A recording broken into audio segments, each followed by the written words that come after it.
24th degree. Prince of the Tabernacle. Symbols were the almost universal language of ancient theology. They were the most obvious method of instruction, for, like nature herself, they addressed the understanding through the eye, and the most ancient expressions denoting communication of religious knowledge signify ocular exhibition. The first teachers of mankind borrowed this method of instruction, and it comprised an endless store of pregnant hieroglyphics. These lessons of the olden time were the riddles of the Sphinx, tempting the curious by their quaintness, but involving the personal risk of the adventurous interpreter, the gods themselves. It was said, disclose their intentions to the wise, but to fools their teaching is unintelligible, and the king of the Delphic oracle was said not to declare, nor on the other hand to conceal, but emphatically to intimate or signify. The ancient sages, both barbarian and Greek, involved their meaning in similar indirections and enigmas. Their lessons were conveyed either in visible symbols, or in those parables and dark sayings of old, which the Israelites considered it a sacred duty to hand down unchanged to successive generations. The explanatory tokens employed by man, whether emblematical objects or actions, symbols or mystic ceremonies, were like the mystic signs and portents either in dreams or by the wayside, supposed to be significant of the intentions of the gods. Both required the aid of anxious thought and skillful interpretation. It was only by a correct appreciation of analogous problems of nature, that the will of heaven could be understood of a diviner, or the lessons of wisdom become manifest to the sage. The mysteries were a series of symbols, and what was spoken consisted wholly of accessory explanations of the act or image, sacred commentaries, explanatory of established symbols, with little of those independent traditions embodying physical or moral speculation, in which the elements or planets were the sage actors, and the creation and revolutions of the world were intermingled with recollections of ancient events, and yet with so much of that also, that nature became her own expositor through the medium of an arbitrary symbolical instruction, and the ancient views of the relation between the human and divine received dramatic forms. There has ever been an intimate alliance between the two systems, the symbolic and the philosophical, in the allegories of the monuments of all ages, in the symbolic writings of the priests of all nations, in the rituals of all secret and mysterious societies. There has been a constant series, an invariable uniformity of principles, which come from an aggregate, vast, imposing, and true, composed of parts that fit harmoniously only there.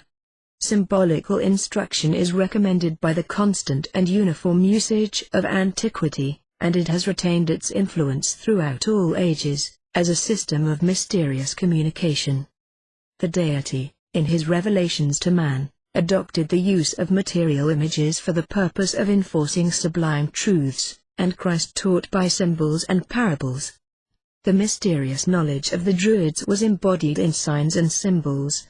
Taliesin, describing his initiation, says, "The secrets were imparted to me by the old giantess, Ceridwen, or Isis, without the use of audible language." And again he says, "I am a silent proficient." Initiation was a school, in which were taught the truths of primitive revelation, the existence and attributes of one God, the immortality of the soul, rewards and punishments in a future life, the phenomena of nature, the arts, the sciences, morality, regulation, philosophy, and philanthropy, and what we now style psychology and metaphysics, with animal magnetism, and the other occult sciences.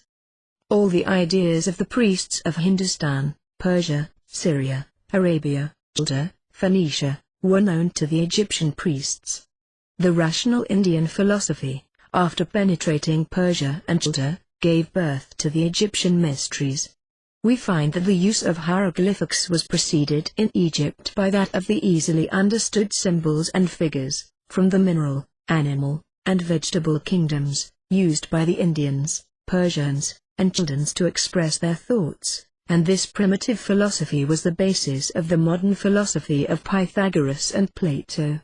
All the philosophers and legislators that made antiquity illustrious, were pupils of the initiation, and all the beneficent modifications in the religions of the different people instructed by them were owing to their institution and extension of the mysteries in the chaos of popular superstitions. Those mysteries alone kept man from lapsing into absolute brutishness. Zoroaster and Confucius drew their doctrines from the mysteries. Clement of Alexandria, speaking of the great mysteries, says, "Here ends all instruction. Nature and all things are seen and known. Moral truths alone been taught the initiate. The mysteries could never have deserved nor received the magnificent eulogiums of the most enlightened alien of antiquity, of Pindar, Plutarch, Isocrates, Diodorus, Plato, Euripides, Socrates, Aristophanes, Cicero, Epictetus, Marcus Aurelius, and others philosophers hostile to the sacerdotal spirit, or historians devoted to the investigation of truth. No, all the sciences were taught there, and those oral unwritten traditions briefly communicated, which reached back to the first age of the world." Socrates said, in the Phaedo of Plato, "It well appears that those who established the mysteries, or secret assemblies of the initiated, were no contemptible personages, but men of great genius, who in the early ages strove to teach us, under enigmas, that he who shall go to the invisible regions without being punified, will be precipitated into the abyss, while he who arrives there, purged of the stains of this world, and accomplished in virtue, will be admitted to the dwelling place of the deity. The initiated are certain to attain the company of the gods." Praetextatus, proconsul of Achaia, a man endowed with all the virtues, said, in the 4th century, that to deprive the Greeks of those sacred mysteries which bound together the whole human race, would make life insupportable. Initiation was considered to be a mystical death, a descent into the infernal regions, where every pollution, and the stains and imperfections of a corrupt and evil life were purged away by fire and water, and the perfect epopt was then said to be regenerated, newborn, restored to a renovated existence of life, light, and purity, and placed under the divine protection. A new language was adapted to these celebrations, and also a language of hieroglyphics, unknown to any but those who had received the highest degree. And to them ultimately were confined the learning, the morality, and the political power, of every people among which the mysteries were practiced. So effectually was the knowledge of the hieroglyphics of the highest degree hidden from all but a favored few, that in process of time their meaning was entirely lost, and none could interpret them. If the same hieroglyphics were employed in the higher as in the lower degrees, they had a different and more abstruse and figurative meaning. It was pretended, in later times, that the sacred hieroglyphics and language were the same that were used by the celestial deities. Everything that could heighten the mystery of initiation was added, until the very name of the ceremony possessed a strange charm, and yet conjured up the wildest fears. A greatest rapture came to be expressed by the word that signified to pass through the mysteries. The priesthood possessed 1/3 of Egypt. They gained much of their influence by means of the mysteries, and spared no means to impress the people with a full sense of their importance. They represented them as the beginning of a new life of reason and virtue. The initiated, or esoteric companions were said to entertain the most agreeable anticipations respecting death and eternity, to comprehend all the hidden mysteries of nature, to have their souls restored to the original perfection from which man had fallen, and at their death to be borne to the celestial mansions of the gods. The doctrines of a future state of rewards and punishments formed a prominent feature in the mysteries, and they were also believed to assure much temporal happiness and good fortune, and afford absolute security against the most imminent dangers by land and sea. Public odium was cast of those who refused to be initiated. They were considered profane, unworthy of public employment or private confidence, and held to be doomed to eternal punishment as impious. To betray the secrets of the mysteries, to wear on the stage the dress of an initiate, or to hold the mysteries up to derision, was to incur death at the hands of public vengeance. It is certain that up to the time of Cicero, the mysteries still retained much of their original character of sanctity and purity. And at a later day, as we know, Nero, after committing a horrible crime, did not dare, even in Greece, to aid in the celebration of the mysteries, nor at a still later day was Constantine, the Christian emperor, allowed to do so, after his murder of his relatives. Everywhere, and in all their forms, the mysteries were funereal, and celebrated the mystical death and restoration to life of some divine or heroic personage, and the details of the legend and the mode of the death varied in the different countries where the mysteries were practiced.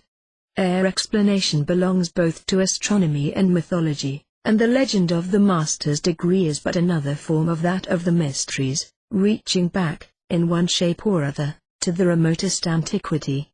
Whether Egypt originated the legend, or borrowed it from India or Chaldea, it is now impossible to know. But the Hebrews received the mysteries from the Egyptians, and of course were familiar with their legend, known as it was to those Egyptian initiates, Joseph and Moses. It was the fable, or rather the truth clothed in allegory and figures, of Osiris, the sun, source of light and principle of good, and Typhon, the principle of darkness and evil.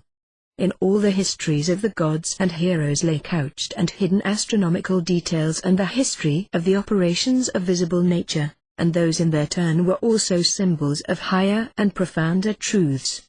None but rude uncultivated intellects could long consider the sun and stars and the powers of nature as divine, or as fit objects of human worship, and they will consider them so while the world lasts, and ever remain ignorant of the great spiritual truths of which these are the hieroglyphics and expressions. A brief summary of the Egyptian legend will serve to show the leading idea on which the mysteries among the Hebrews were based. Osiris, said to have been an ancient king of Egypt, was the sun, and Isis, his wife, the moon, and his history recounts, in poetical and figurative style, the annual journey of the great luminary of heaven through the different signs of the zodiac. In the absence of Osiris, Typhon, his brother, filled with envy and malice, sought to usurp his throne, but his plans were frustrated by Isis. Then he resolved to kill Osiris. This he did by persuading him to enter a coffin or sarcophagus, which he then flung into the Nile. After a long search, Isis found the body, and concealed it in the depths of a forest, but Typhon, finding it there, cut it into 14 pieces, and scattered them hither and thither. After tedious search, Isis found 13 pieces, the fishes having eaten the other, the privates, which she replaced of wood, and buried the body at Philae, where a temple of surpassing magnificence was erected in honor of Osiris. Isis, aided by her son Horus or Haro-Eri, warred against Typhon, slew him, reigned gloriously, and at her death was reunited to her husband, in the same tomb. Typhon was represented as born of the earth, the upper part of his body covered with feathers, in stature reaching the clouds, his arms and legs covered with scales, serpents darting from him on every side, and fire flashing from his mouth. Horus, who aided in slaying him, became the god of the sun, answering to the Grecian Apollo, and Typhon is but the anagram of Python, the great serpent slain by Apollo. The word Typhon, like Eve, signifies a serpent, and life. By its form the serpent symbolizes life, which circulates through all nature.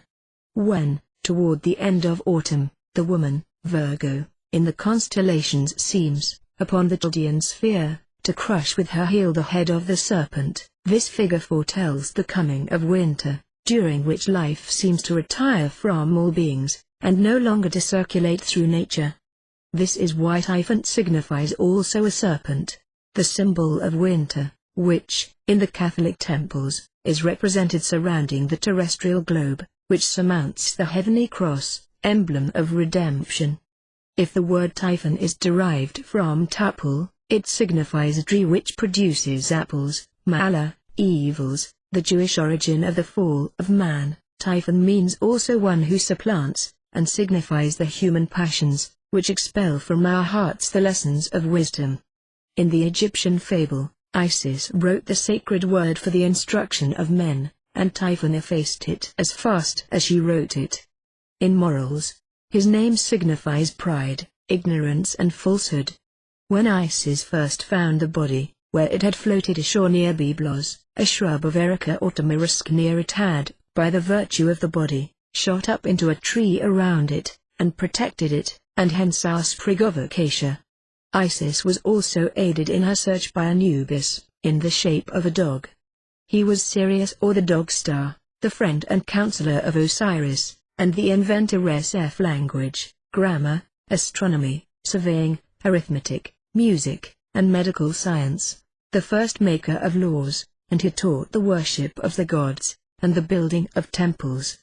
In the mysteries, the nailing up of the body of Osiris in the chest or ark was termed the aphonism, or disappearance, of the sun at the winter solstice, below the Tropic of Capricorn, and the recovery of the different parts of his body by Isis, the euresis, or finding.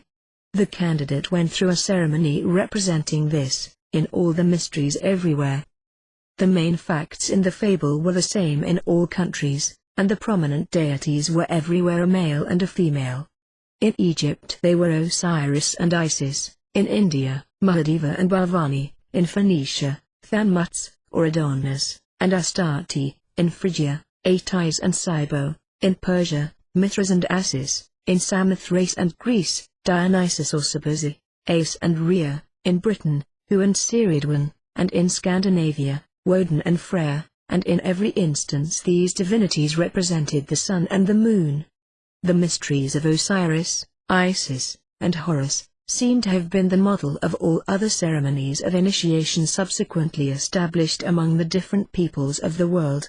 Those of Atis and Cybele, celebrated in Phrygia, those of Seres and Proserpine, at Eleusis and many other places in Greece, were but copies of them.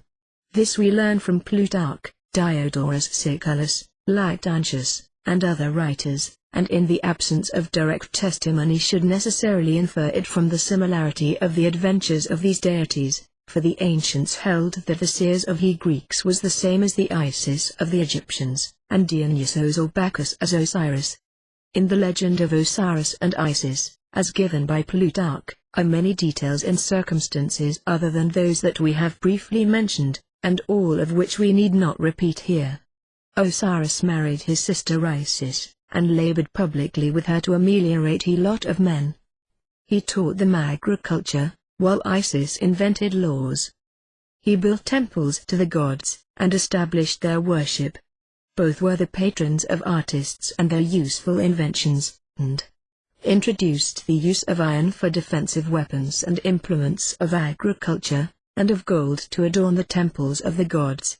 He went forth with an army to conquer men to civilization, teaching he people whom he overcame to plant the vine and sow grain for food. Typhon, his brother, slew him when the sun was in the sign of the Scorpion, that is to say, at the autumnal equinox. They had been rival claimants, says Simsius, for the throne of Egypt, as light and darkness contend ever for the empire of the world.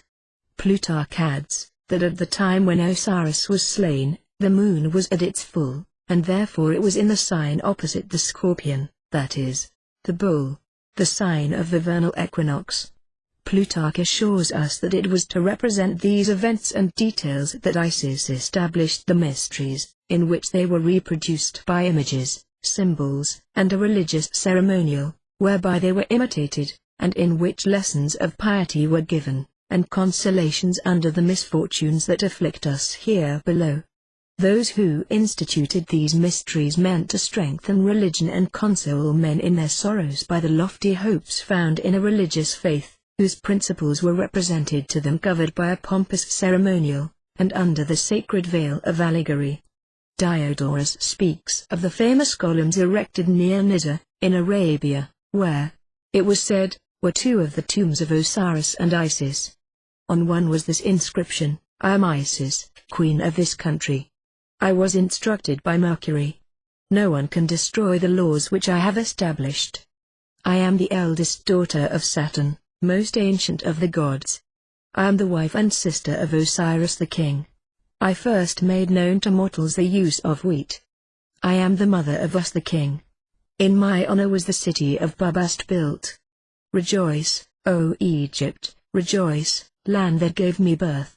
And on the other was this, "I am Osiris the king, who who led my armies into all parts of the world, to the most thickly inhabited countries of India, the north, the Danube, and the ocean. I am the eldest son of Saturn. I was born of the brilliant and magnificent egg, and my substance is of the same nature as that which composes light.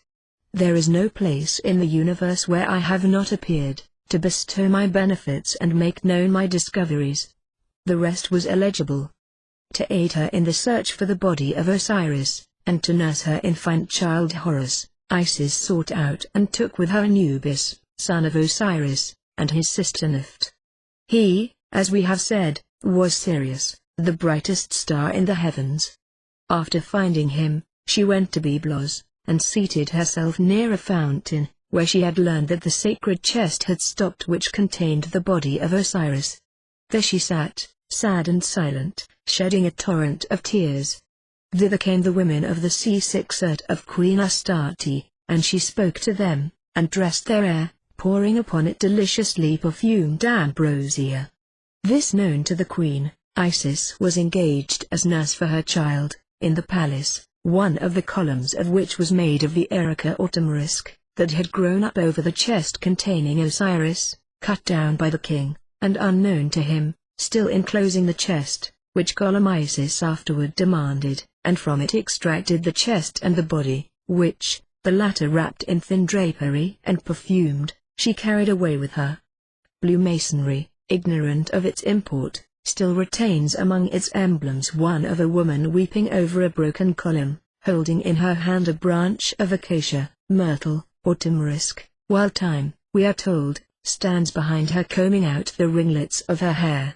We need not repeat the vapid and trivial explanation given, of this representation of Isis, weeping at Byblos, over the column torn from the palace of the living, that contained the body of Osiris, while Horus, the god of time, pours ambrosia on her hair. Nothing of this recital was historical, but the whole was an allegory or sacred fable, containing a meaning known only to those who were initiated into the mysteries. All the incidents were astronomical, with a meaning still deeper lying behind that explanation, and so hidden by a double veil. The mysteries in which these incidents were represented and explained, were like those of Eleusis in their object, of which Pausanias, who was initiated, says that the Greeks, from the remotest antiquity, regarded them as the best calculated of all things to lead mental piety, and Aristotle says they were the most valuable of all religious installations, and thus were called mysteries par excellence, and the temple of Eleusis was regarded as, in some sort, the common sanctuary of the whole earth, where religion had brought together all that was most imposing and most august. The object of all the mysteries was to inspire men with piety, and to console them in the miseries of life. That consolation, so afforded, was the hope of a happier future, and of pasting, after death, to a state of eternal felicity. Cicero says that the initiates not only received lessons which made life more agreeable, but drew from the ceremonies happy hopes for the moment of death. Socrates says that those who were so fortunate as to be admitted to the mysteries, possessed, when dying, the most glorious hopes for eternity. Aristides says that they not only procure an initiate's consolations in the present life, and means of deliverance from the great weight of their evils, but also the precious advantage of passing after death to a happier state. Isis was the goddess of Say, and the famous Feast of Lights was celebrated there in her honor. There were celebrated the mysteries, in which were represented the death and subsequent restoration to life of the god Osiris, in a secret ceremony and scenic representation of his sufferings, called the Mysteries of Night. The kings of Egypt often exercised the functions of the priesthood, and they were initiated into the sacred science as soon as they attained the throne. So at Athens, the first magistrate, or archon-king, superintended the mysteries. This was an image of the union that existed between the priesthood and royalty, in those early times when legislators and kings sought in religion a potent political instrument. Herodotus says, speaking of the reasons why animals were deified in Egypt, "If I were to explain these reasons, I should be led to the disclosure of those holy matters which I particularly wish to avoid, and which, but from necessity, I should not leave discussed at all. So he says, the Egyptians have at say the tomb of a certain personage, whom I do not think myself permitted to specify. It is behind the temple of Minerva. The latter, so called by the Greeks, was really Isis, whose was the often cited enigmatical inscription, I am what was and is to come. No mortal hath yet unveiled me. So again he says, upon this lake are represented by night the accidents which happened to him whom I dare not name. The Egyptians call them their mysteries. Concerning these, at the same time that I confess myself sufficiently informed, I feel myself compelled to be silent. Of the ceremonies also in honor of seers I may not venture to speak, further than the obligations of religion will allow me.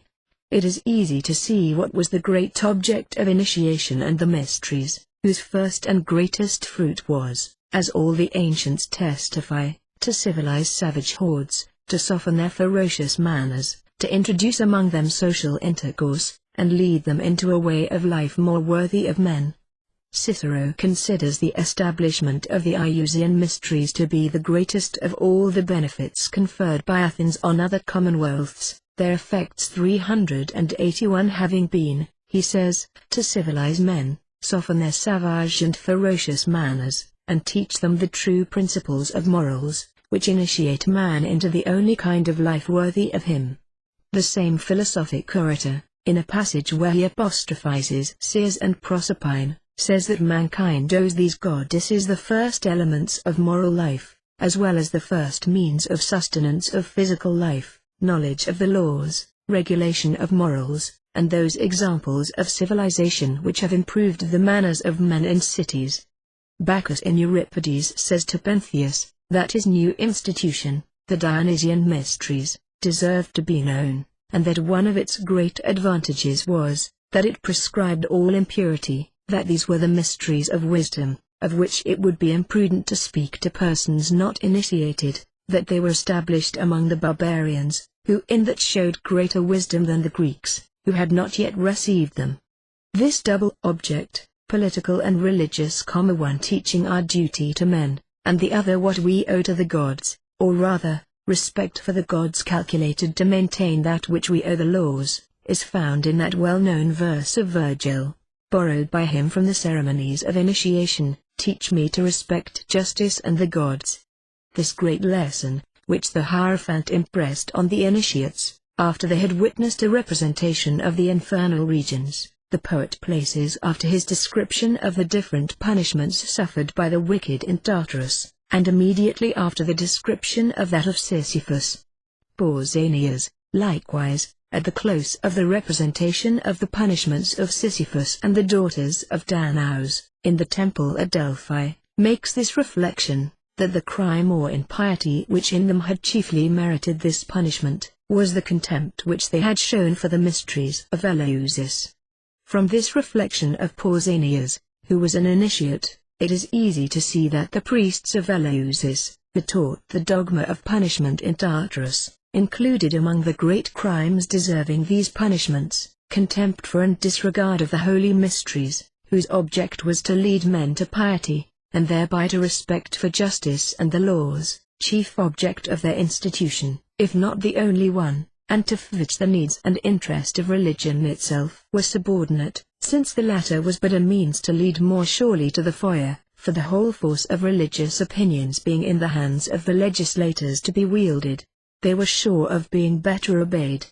The mysteries were not merely simple illustrations and the observation of some arbitrary formulas and ceremonies, nor a means of reminding men of the ancient condition of the race prior to civilization, but they led men to piety by instruction in morals and as to a future life, which at a very early day, if not originally, formed the chief portion of the ceremonial. Symbols were used in the ceremonies, which referred to agriculture, as Masonry has preserved the ear of wheat in a symbol and in one of her words, but their principal reference was to astronomical phenomena. Much was no doubt said as to the condition of brutality and degradation in which man was sunk before the institution of the mysteries, but the allusion was rather metaphysical, to the ignorance of the uninitiated, than to the wild life of the earliest men. The great object of the mysteries of Isis, and in general of all the mysteries, was a great and truly politic one. It was to ameliorate our race, to perfect its manners and the morals, and to restrain society by stronger bonds than those that human laws impose. They were the invention of that ancient science and wisdom which exhausted all its resources to make legislation perfect, and of that philosophy which has ever sought to secure the happiness of man, by purifying his soul from the passions which can trouble it, and as a necessary consequence introduce social disorder. And that they were the work of genius is evident from their employment of all the sciences, a profound knowledge of the human heart, and the means of subduing it. It is a still greater mistake to imagine that they were the inventions of charlatanism, and means of deception. They may in the lapse of time have degenerated into imposture and schools of false ideas, but they were not so at the beginning, or else the wisest and best men of antiquity have uttered the most willful falsehoods. In process 0f time the very allegories of the mysteries themselves, Tantalus and its punishments, Minos and the other judges of the dead, came to be misunderstood, and to be false because they were so, while at first they were true, because they were recognized as merely the arbitrary forms in which truths were enveloped. The object of the mysteries was to procure man a real felicity on earth by the means of virtue, and to that end he was taught that his soul was immortal, and that error, sin, and vice must needs, by an inflexible law, produce their consequences. The rude representations of physical torture in Tantalus was but an image of the certain, unavoidable, eternal consequences that flow by the law of God's enactment from the sin committed and the vice indulged in. The poets and mystagogues labored to propagate these doctrines of the soul's immortality and the certain punishment of sin and vice, and to accredit them with the people, by teaching them the former in their poems, and the latter in the sanctuaries, and they clothed them with the charms, the one of poetry, and the other of spectacles and magic illusions. They painted, aided by all the resources of art, the virtuous man's happy life after death, and the horrors of the frightful prisons destined to punish the vicious. In the shades of the sanctuaries, these delights and horrors were exhibited as spectacles, and the initiates witnessed religious dramas, under the name of initiation and mysteries. Curiosity was excited by secrecy, by the difficulty experienced in obtaining admission, and by the tests to be undergone.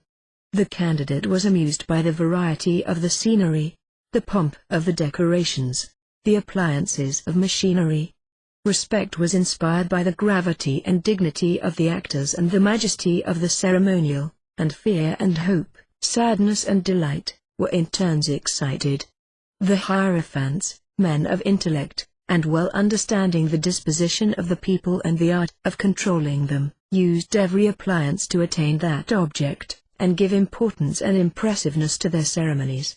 As they covered those ceremonies with the veil of secrecy, so they preferred that night should cover them with its wings. Obscurity adds to impressiveness, and assists illusion, and they used it to produce an effect upon the astonished initiate.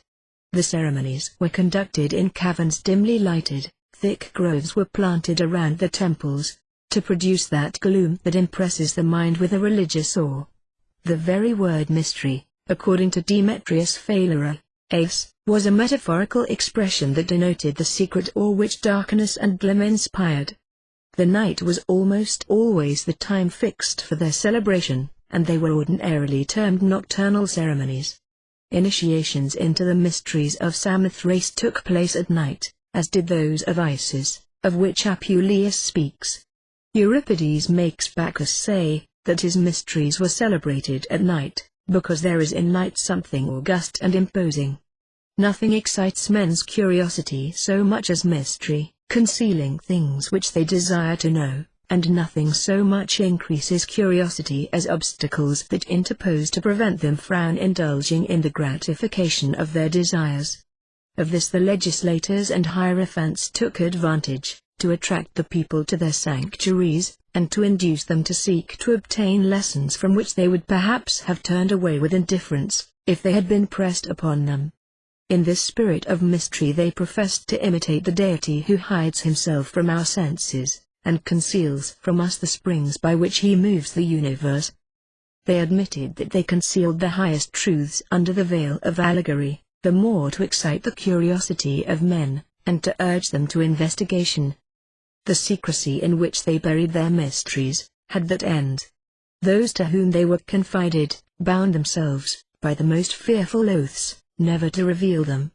They were not allowed even to speak of these important secrets with any others than the initiated, and the penalty of death was pronounced against anyone indiscreet enough to reveal them, or found in the temple without being an initiate, and anyone who had betrayed those secrets was avoided by all, as excommunicated. Aristotle was accused of impiety by the Hierophant Eurymedon, for having sacrificed to the manes of his wife, according to the rite used in the worship of Sis. He was compelled to flee to Chelsea, and to purge his memory from this stain, he directed, by his will, the erection of a statue to that goddess. Socrates, dying, sacrificed to Aesculapius, to exculpate himself from the suspicion of atheism. A price was set on the head of Diagoras because he had divulged the secret of the mysteries. Andocides was accused of the same crime, as was Alcibiades, and both were cited to answer the charge before the Inquisition at Athens, where the people were the judges. Aeschylus the tragedian was accused of having represented the mysteries on the stage, and was acquitted only on proving that he had never been initiated. Seneca, comparing philosophy to initiation, says that the most sacred ceremonies could be known to the adepts alone, but that none of their precepts were known even to the profane. Such 385 was the case with the doctrine of a future life, and a state of rewards and punishments beyond the grave. The ancient legislators clothed this doctrine in the pomp of a mysterious ceremony, in mystic words and magical representations, to impress upon the mind the truths they taught, by the strong influence or such scenic displays upon the senses and imagination. In the same way they taught the origin of the soul, its fall to the earth past the spheres and through the elements, and its final return to the place of its origin, when, during the continuance of its union with earthly matter, the sacred fire, which formed its essence, had contracted no stains, and its brightness had not been marred by foreign particles, which, denaturalizing it, weighed it down and delayed its return.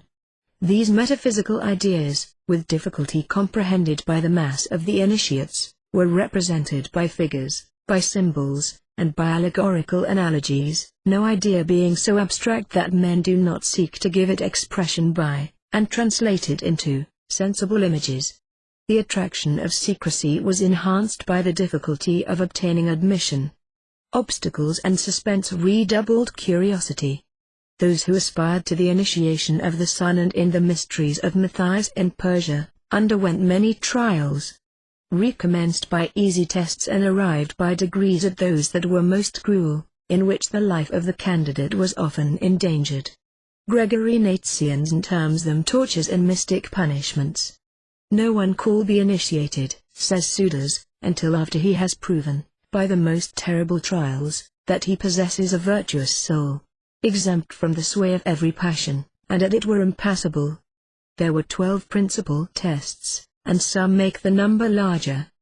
The trials of the Eleazinian initiations were not so terrible, but they were severe, and the suspense, above all in which the aspirant was kept for several years, the memory of which is retained in Masonry by the ages of those of the different degrees, or the interval between admission to the inferior and initiation in the great mysteries, was a species of torture to the curiosity which it was desired to excite.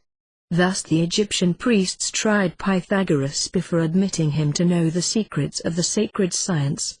He succeeded, by his incredible patience and the courage with which he surmounted all obstacles, in obtaining admission to their society and receiving their lessons.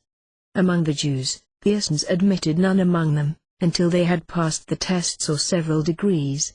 By initiation, those who before were fellow citizens only, became brothers, connected by a closer bond than before, by means of a religious fraternity, which, bringing men nearer together, united them more strongly, and the weak and the poor could more readily appeal for assistance to the powerful and the wealthy, with whom religious association gave them a closer fellowship. The initiate was regarded as the favorite of the gods. For him alone heaven opened its treasures. Fortunate during life, he could, by virtue and the favor of heaven, promise himself after death an eternal felicity. The priests of the island of Samothrace promised favorable winds and prosperous voyages to those who were initiated.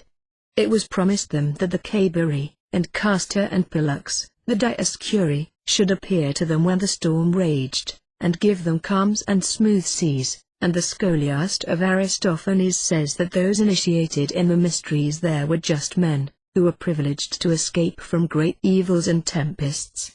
The initiate in the mysteries of Orpheus, after he was purified, was considered as released from the empire of evil, and transferred to a condition of life which gave him the happiest hopes. I have emerged from evils. He was made to say, and have attained good. Those initiated in the mysteries of Eleusis believed that the sun blazed with a pure splendor for them alone. And, as we see in the case of Pericles, they flattered themselves that Ceres and Proserpine inspired them and gave them wisdom and counsel. Initiation dissipated errors and banished misfortune, and after having filled the heart of man with joy during life, it gave him the most blissful hopes at the moment of death. We owe it to the goddesses of Eleusis, says Socrates, that we do not lead the wild life of the earliest men, and to them are due the flattering hopes which initiation gives us for the moment of death and for all eternity. The benefit which we reap from these august ceremonies, says Aristides, is not only present joy, a deliverance and enfranchisement from the old ills, but also the sweet hope which we have in death of passing to a more fortunate state. And Theon says that participation of the mysteries is the finest of all things, and the source of the greatest blessings. The happiness promised there was not limited to this mortal life, but it extended beyond the grave. There a new life was to commence, during which the initiate was to enjoy a bliss without alloy and without limit. The Corybantes promised eternal life to the initiates of the mysteries of Cybele and Atys. Apuleius represents Lucius, while still in the form of an ass, as addressing his prayers to Isis, whom he speaks of as the same as Ceres, Venus, Diana, and Proserpine, and as illuminating the walls of many cities simultaneously with her feminine luster, and substituting her quivering light for the bright rays of the Sunday. She appears to him in his vision as a beautiful female, over whose divine neck her long thick hair hung in graceful ringlets. Addressing him, she says, "The parent of universal nature attends thy call. The mistress of the elements, initiative germ of generations, supreme of deities, queen of departed spirits, first inhabitant of heaven, and uniform type of all the gods and goddesses, propitiated by thy prayers, is with thee. She governs with her nod the luminous heights of the firmament, the salubrious breezes of the ocean, the silent deplorable depths of the shades below, one-souled divinity under mazy forms, worshipped by the different nations of the earth under many titles, and with various religious rites. Directing him how to proceed, at her festival, to re-obtain his human shape, she says, throughout the entire course of the remainder of thy life, until the very last breath has vanished from thy lips, thou art devoted to my service. Under my protection will thy life be happy and glorious, and when, thy days being spent, thou shalt descend to the shades below, and inhabit the Elysian fields, there also, even in the subterranean hemisphere, shall thou pay frequent worship for me, thy propitious patron, and yet further, if through sedulous obedience, religious devotion to my ministry, and inviolable chastity, thou shalt prove thyself a worthy object of divine favor, then shalt thou felt the influence of the power that I alone possess. The number of thy days shall be prolonged beyond the ordinary decrees of fate." In the procession of the festival, Lucius saw the image of the goddess, on either side of which were female attendants, that, with ivory combs in their hands, made believe, by the motion of their arms and the divesting of their fingers, to comb and ornament the goddess' royal hair. Afterward, clad in linen robes, came the initiated. The hair of the women was moistened by perfume, and enveloped in a transparent covering. But the men, terrestrial stars, as it were, of the great religion, were thoroughly shaven, and their bald heads shone exceedingly. Afterward came the priests, in robes of white linen. The first bore a lamp in the form of a boat, emitting flame from an orifice in the middle, the second, a small altar, the third, a golden palm tree, and the fourth displayed the figure of a left hand, the palm open and expanded, representing thereby a symbol of equity and fair dealing, of which the left hand, as slower than the right hand, and more void of skill and craft, is therefore an appropriate emblem. After Lucius had, by the grace of Isis, recovered his human form, the priest said to him, "Calamity hath no hold on those whom our goddess hath chosen for her service, and whom her majesty hath vindicated." And the people declared that he was fortunate to be, thus after a manner born again, and at once betrothed to the service of the holy ministry. When he urged the chief priest to initiate him, he was answered that there was not a single one among the initiated, of a mind so degraded, or so bent on his own destruction, as, without receiving a special command from Isis, to dare to undertake her ministry rashly and sacrilegiously, and thereby commit an act certain to bring upon himself a dreadful injury.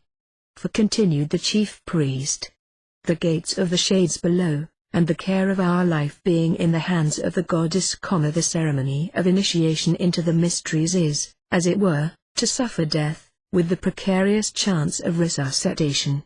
Wherefore the goddess, in the wisdom of her divinity, hath been accustomed to select as persons to whom the secrets of her religion can with propriety be entrusted, those who, standing as it were on the utmost limit of the course of life they have completed, may through her providence be in a manner born again, and commence the career of a new existence. When he was finally to be initiated, he was conducted to the nearest baths, and after having bathed, the priest first solicited forgiveness of the gods, and then sprinkled him all over with the clearest and purest water, and conducted him back to the temple, where, says Apuleius, after giving me some instruction, that mortal tongue is not permitted to reveal, he bade me for the succeeding 10 days restrain my appetite, eat no animal food, and drink no wine. These 10 days elapsed, the priest led him into the inmost recesses of the sanctuary, and here, studious reader, he continues, peradventure thou wilt be sufficiently anxious to know all that was said and done, which, were it lawful to divulge, I would tell thee, and, wert thou permitted to hear, thou shouldst know. Nevertheless, although the disclosure would affix the penalty of rash curiosity to my tongue as well as thy ears, yet will I, for fear thou shouldst be too long tormented with religious longing, and suffer the pain of protracted suspense, tell the truth notwithstanding. Listen then to what I shall relate. I approached the abode of death, with my foot I pressed the threshold of Proserpine's palace. I was transported through the elements, and conducted back again. At midnight I saw the bright light of the sun shining. I stood in the presence of the gods of heaven and of the shades below, stood clear and were skipped. And now have I told thee such things that, hearing, thou necessarily canst not understand, and being beyond the comprehension of the profane, I can enunciate without committing a crime. After night had passed, and the morning had dawned, the usual ceremonies were at an end. Then he was consecrated by 12 stoles being put upon him, clothed, crowned with palm leaves, and exhibited to the people. The remainder of that day was celebrated as his birthday and passed in festivities, and on the 3rd day afterward, the same religious ceremonies were repeated, including a religious breakfast, followed by a final consummation of ceremonies. A year afterward, he was warned to prepare for initiation into the mysteries of the great God, supreme parent of all the other gods, the invincible Osiris, for, says Apuleius, although there is a strict connection between the religions of both deities, and even the essence of both divinities is identical, the ceremonies of the respective initiations are considerably different. Compare with this hint the following language of the prayer of Lucius, addressed to Isis, and we may judge what doctrines were taught in the mysteries. in regard to the deity, O holy and perpetual preserver of the human race, ever ready to cherish mortals by thy munificence, and to afford thy sweet maternal affection to the wretched under misfortune, whose bounty is never at rest, neither by day nor by night, nor throughout the very minutest particle of duration, thou who stretchest forth thy health-bearing right hand over the land and over the sea for the protection of mankind, to disperse the storms of life, to unravel the inextricable entanglement of the web of fate, to mitigate the tempests of fortune, and restrain the malignant influences of the stars. The gods in heaven adore thee, the gods in the shades below do thee homage, stars obey thee, the divinities rejoice in thee, the elements and the revolving seasons serve thee. At thy nod the winds breathe, clouds gather, seeds grow, buds germinate, in obedience to thee the earth revolves and the sun gives us light. It is thou who governest the universe and treadest Tartarus under thy feet. Then he was initiated into the nocturnal mysteries of Osiris and Serapis, and afterward into those of Seers at Rome, but of the ceremonies in these initiations, Apuleius says nothing. Under the archonship of Euclid, bastards and slaves were excluded from initiation, and the same exclusion obtained against the materialists or Epicureans who denied providence and consequently the utility of initiation. By a natural progress, it came at length to be considered that the gates of Elysium would open only for the initiates, whose souls had been purified and regenerated in the sanctuaries. But it was never held, on the other hand, that initiation alone sufficed. We learn from Plato that it was also necessary for the soul to be purified from every stain, and that the purification necessary was such as gave virtue, truth, wisdom, strength, justice, and temperance. Entrance to the temples was forbidden to all who had committed homicide, even if it were involuntary. So it is stated by both Isocrates and Theon. Magicians and charlatans who made trickery a trade, and impostors pretending to be possessed by evil spirits, were excluded from the sanctuaries. Every impious person and criminal was rejected, and Lampridius states that before the celebration of the mysteries, public notice was given, that none need apply to enter but those against whom their consciences uttered no reproach, and who were certain of their own innocence. It was required of the initiate that his heart and hands should be free from any stain. Porphyry says that man's soul, at death, should be enfranchised from all the passions, from hate, envy, and the others, and, in a word, be as pure as it is required to be in the mysteries. Of course it is not surprising that parricides and perjurers, and others who had committed crimes against God or man, could not be admitted. In the mysteries of Mithras, a lecture was repeated to the initiate on the subject of justice. And the great moral lesson of the mysteries, to which all their mystic ceremonial tended, expressed in a single line by Virgil, was to practice justice and revere the deity, thus recalling men to justice, by connecting it with the justice of the gods, who require it and punish its infraction. The initiate could aspire to the favors of the gods, only because and while he respected the rights of society and those of humanity. The sun, says the chorus of initiates in Aristophanes, burns with a pure light for us alone, who, admitted to the mysteries, observe the laws of piety in our intercourse with strangers and our fellow citizens. The rewards of initiation were attached to the practice of the social virtues. It was not enough to be initiated merely. It was necessary to be faithful to the laws of initiation, which imposed on men duties in regard to their kind. Bacchus allowed none to participate in his mysteries, but men who performed to the rules of piety and justice. Sensibility, above all, and compassion for the misfortunes of others, were precious virtues, which initiation strove to encourage. Nature, says Juvenal, has created us compassionate, since it has endowed us with tears. Sensibility is the most admirable of our senses. What man is truly worthy of the torch of the mysteries, who such as the priest of Seers requires him to be, if he regards the misfortunes of others as wholly foreign to himself?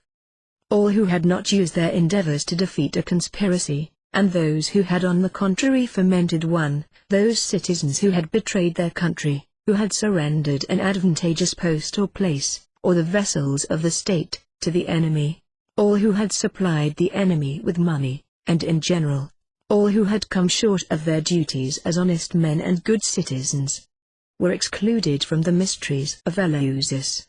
To be admitted there, one must have lived equitably, and with sufficient good fortune not to be regarded as hated by the gods.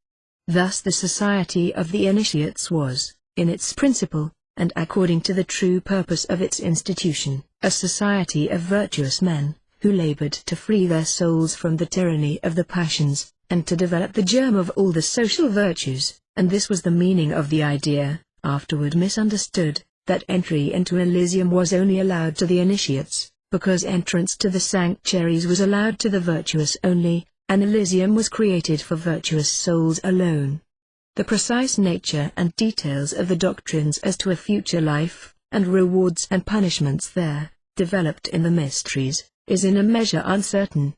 Little direct information in regard to it has come down to us. No doubt, in the ceremonies, there was a scenic representation of Tantalus and the judgment of the dead, resembling that which we find in Virgil, but there is as little doubt that these representations were explained to be allegorical. It is not our purpose here to repeat the descriptions given. We are only concerned with the great fact that the mysteries taught the doctrine of the soul's immortality, and that, in some shape, suffering, pain, remorse, and agony, ever follow sin as its consequences. Human ceremonies are indeed but imperfect symbols, and the alternate baptisms in fire and water intended to purify us into immortality, are ever in this world interrupted at the moment of their anticipated completion. Life it's a mirror which reflects only to deceive, a tissue perpetually interrupted and broken, an urn forever fed, yet never full one. All initiation is but introductory to the great change of death. Baptism, anointing, embalming, obsequies by burial or fire, are preparatory symbols, like the initiation of Hercules before descending to the shades, pointing out the mental change which ought to foresee the renewal of existence. Death is the true initiation, to which sleep is the introductory or minor mystery. It is the final rite which united the Egyptian with his god, and which opens the same promise to all who are duly prepared for it. The body was deemed a prison for the soul, but the latter was not condemned to eternal banishment and imprisonment. The further of the worlds permits its chains to be broken, and has provided in the course of nature the means of its escape. It was a doctrine of immemorial antiquity, shared alike by Egyptians, Pythagoreans, the Orphesi, and by that characteristic Bacchus sage, the preceptor of the soul, Silence, that death is far better than life, that the real death belongs to those who on earth are immersed in the lethe of its passions and fascinations, and that the true life commences only when the soul is emancipated for its return. And in this sense, as presiding over life and death, Dionysus is in the highest sense the liberator, since, like Osiris, he frees the soul, and guides it in its migrations beyond the grave, preserving it from the risk of again falling under the slavery of matter or of some inferior animal form, the purgatory of metempsychosis, and exalting and perfecting its nature through the purifying discipline of his mysteries, the great consummation of all philosophy, said Socrates, professedly quoting from traditional and mystic sources, is death. He who pursues philosophy aright, is studying how to die. All soul is part of the universal soul, whose totality is Dionysus, and it is therefore he who, as spirit of spirits, leads back the vagrant spirit to its home, and accompanies it through the purifying processes, both real and symbolical, of its earthly transit. He is therefore emphatically the mystic or hierophant, the great spiritual mediator of Greek religion. The human soul is itself daimonios, a god with as the mind, capable through its own power of rivaling the canonization of the hero, of making itself immortal by the practice of the good, and the contemplation of the beautiful and true. The removal to the Happy Islands could only be understood mythically. Everything earthly must die. Man, like Oedipus, is wounded from his birth. His realm Elysium can exist only beyond the grave. Dionysus died and descended to the shades. His passion was the great secret of the mysteries, as death is the grand mystery of existence. His death, typical of nature's death, or of her periodical decay and restoration, is one of the many symbols of the palingenesia or second birth of man. Man descended from the elemental forces or titans, Elohim, who fed on the body of the pantheistic deity creating the universe by self-sacrifice, commemorates in sacramental observance this mysterious passion, and while partaking of the raw flesh of the victim, seems to be invigorated by a fresh draught from the fountain of universal life, to receive a new pledge of regenerated existence. Death is the inseparable antecedent of life. The seed lies in order to produce the plant, and earth itself is rent asunder and dies at the birth of Dionysos. Hence the significancy of the phallus, or of its inoffensive substitute, the obelisk, rising as an emblem of resurrection by the tomb of buried deity at Lerna or Itse. Dionysus Orpheus descended to the shades to recover the lost virgin of the zodiac, to bring back his mother to the sky as Thyone, or what has the same meaning, to consummate his eventful marriage with Persephone, thereby securing, like the nuptials of his father with Semelordani, the perpetuity of nature. His under-earth office is the depression of the year, the wintry aspect in the alternations of bull and serpent, whose united series makes up the continuity of time, and in worlds, physically speaking, the stash and dark are ever the parents of the beautiful and bright. The mysteries. The human sufferer was consoled by witnessing the severer trials of the gods, and the vicissitudes of life and death, expressed by apposite symbols, such as the sacrifice or submission of the bull, the extinction and re-illumination of the torch, excited corresponding emotions of alternate relief and joy, that play of passion which was present at the origin of nature, and which accompanies all her changes. The great Aurelias in Ea were celebrated in the month Boedromion, when the seed was buried in the ground, and when the year, verging to its decline, disposes the mind to serious reflection. The first days of the ceremonial were passed in sorrow and anxious silence, in fasting and expiatory or lustral offices. On a sudden, the scene was changed, sorrow and lamentation were discarded, the glad name of Bacchus passed from mouth to mouth. The image of the god, crowned with myrtle and bearing a lighted torch, was borne in joyful procession from the Ceramicus to Eleusis, where, during the ensuing night, the initiation was completed by an imposing revelation. The first scene was in the Ponos, or outer court of the sacred enclosure, where amidst utter darkness, or while the meditating god, the star illuminating the nocturnal mystery, alone carried an unextinguished torch, the candidates were overawed with terrific sounds and noises, while they painfully groped their way, as in the gloomy cavern of the soul's sublunar migration, a scene justly compared to the passage of the valley of the shadow of death. For by the immutable law exemplified in the trials of Psyche, man must pass through the terrors of the underworld, before he can reach the height of heaven. At length the gates of the adytum were thrown open, a supernatural light streamed from the illuminated statue 395 of the goddess, and enchanting sights and sounds, mingled with songs and dances, exalted the communicant to a rapture of supreme felicity, realizing, as far as sensuous imagery could depict, the anticipated reunion with the gods. In the dearth of direct evidence as to the detail of the ceremonies enacted, or of the meanings connected with them, their tendency must be inferred from the characteristics of the contemplated deities with their accessory symbols and mythi, or from direct testimony as to the value of the mysteries generally.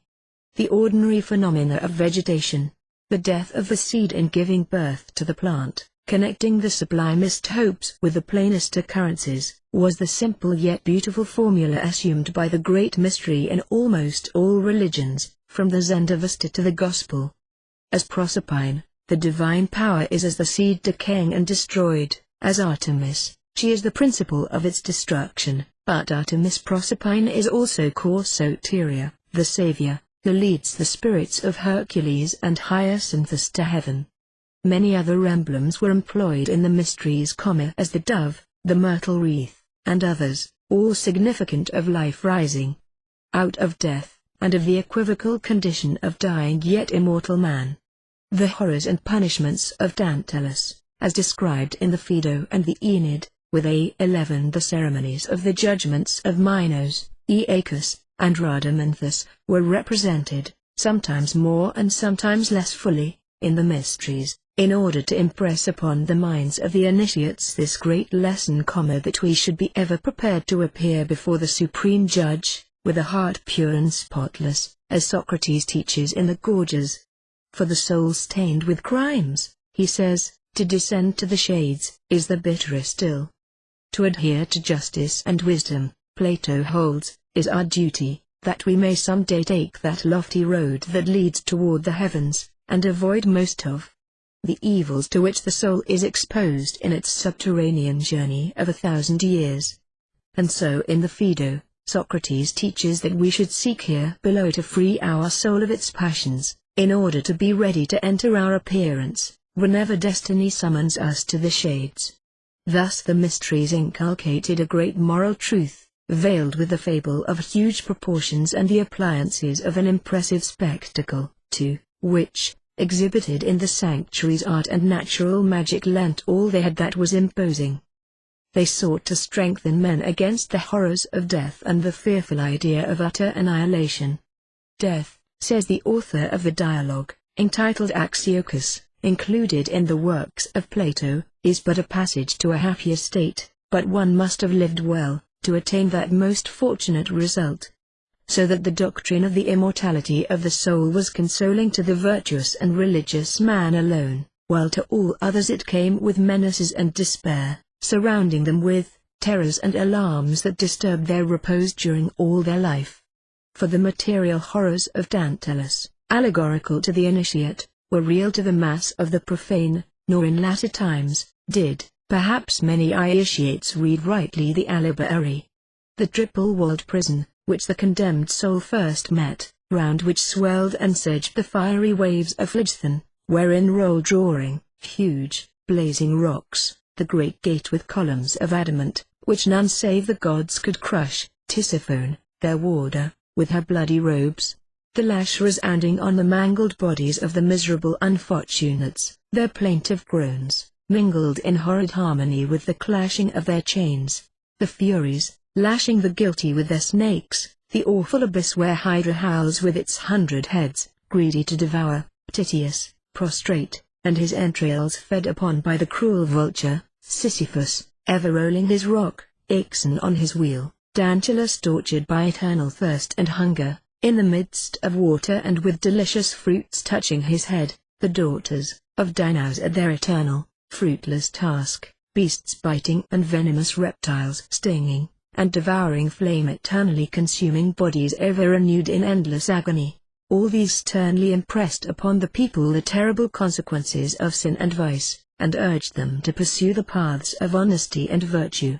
And if, in the ceremonies of the mysteries, these material horrors were explained to the initiates as mere symbols of the unimaginable torture, remorse, and agony that would rent the immaterial soul and rack the immortal spirit, they were feeble and insufficient in the same mode and measure only, as all material images and symbols fall short of that which is beyond the cognizance of our senses, and the grave hierophant, the imagery, the paintings, the dramatic horrors, the funeral sacrifices, the august mysteries, the solemn silence of the sanctuaries, were none the less impressive, because they were known to be but symbols, that with material shows and images made the imagination to be the teacher of the intellect.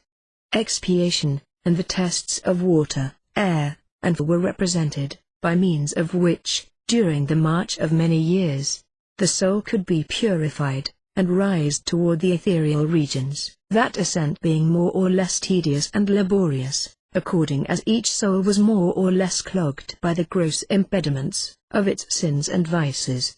Herein was shadowed forth, how distinctly taught the initiates we know not, the doctrine that pain and sorrow, misfortune and remorse, are the inevitable consequences that flow from sin and vice, as effect flows from cause, that by each sin and every act of vice the soul drops back and loses ground in its advance toward perfection, and that the ground so, lost is and will be in reality never so recovered as that the sin shall be as if it never had been committed, but that throughout all the eternity of its existence, each soul shall be conscious that every act of vice or baseness it did on earth has made the distance greater between itself and ultimate perfection.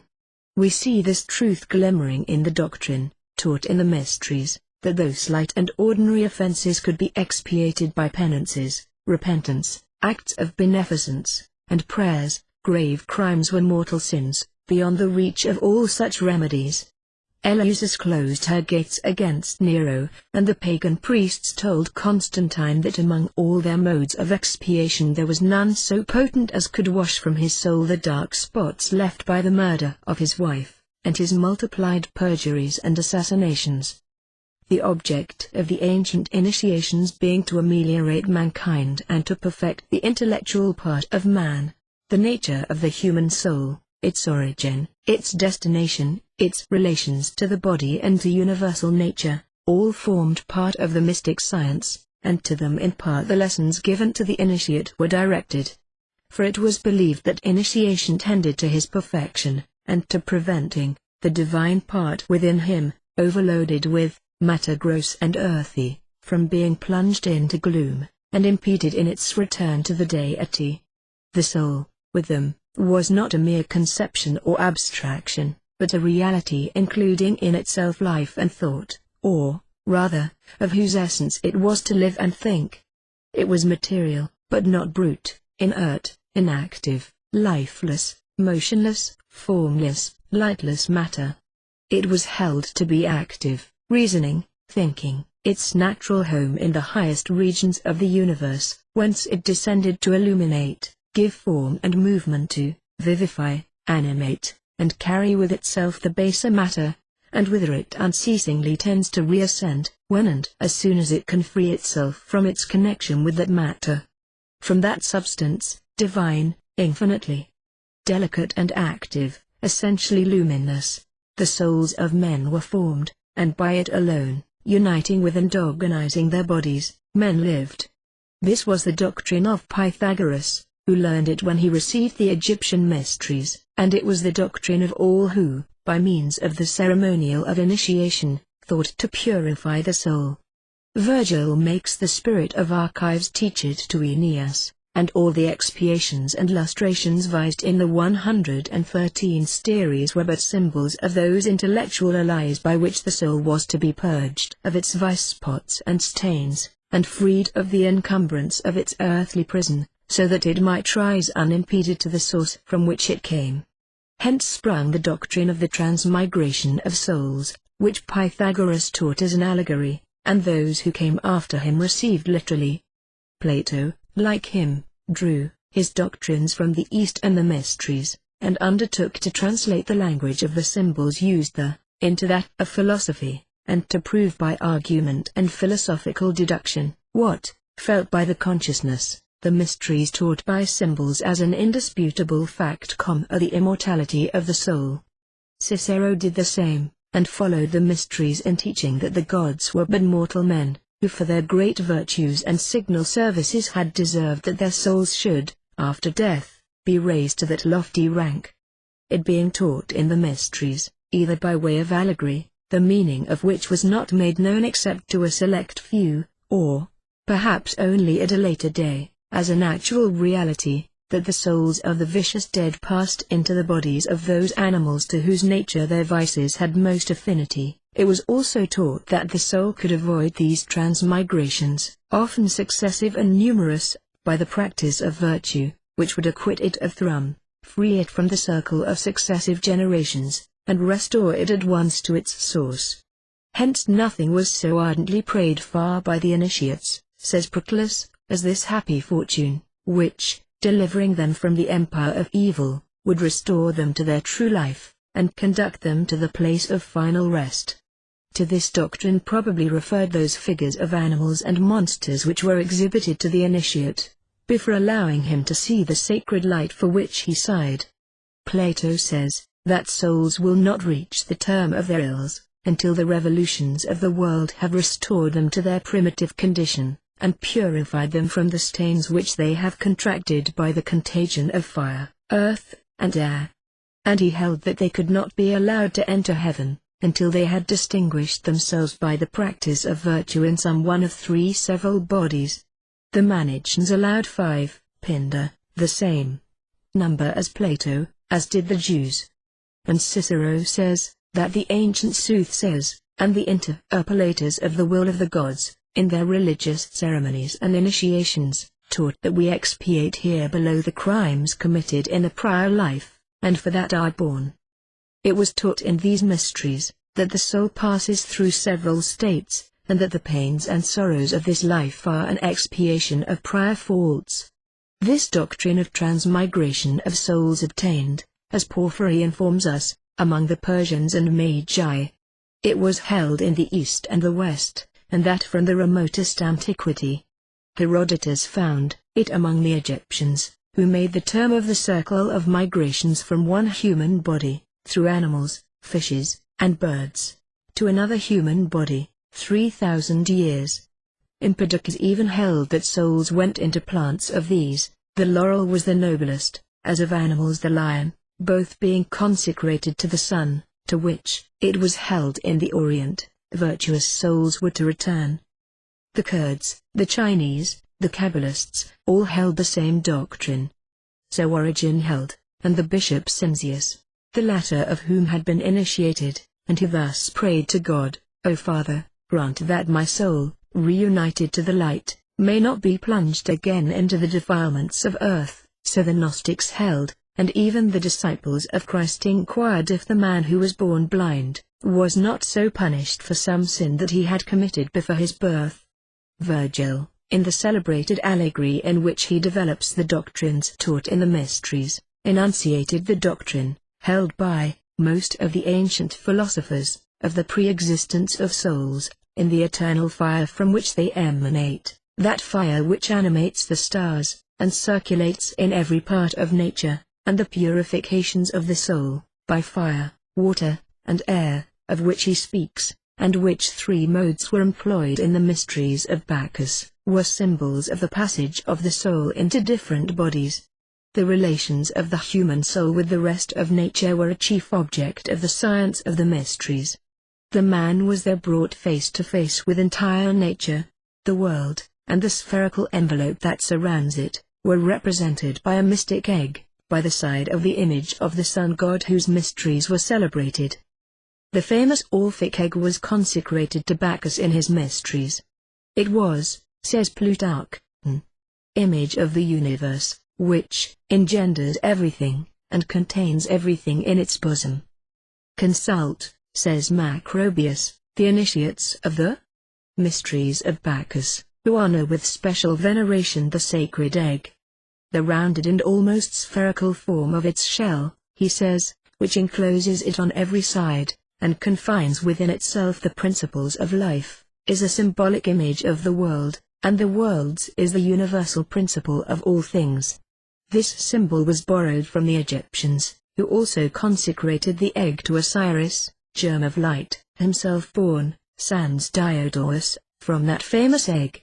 In Thebes, in Upper Egypt, he was represented as emitting it from his mouth, and causing to issue from it the first principle of heat and light, or the fire god, Vulcan, or Ftha. We find this egg even in Japan, between the horns of the famous Mithriac bull whose attributes Osiris, Apis, and Bacchus all borrowed.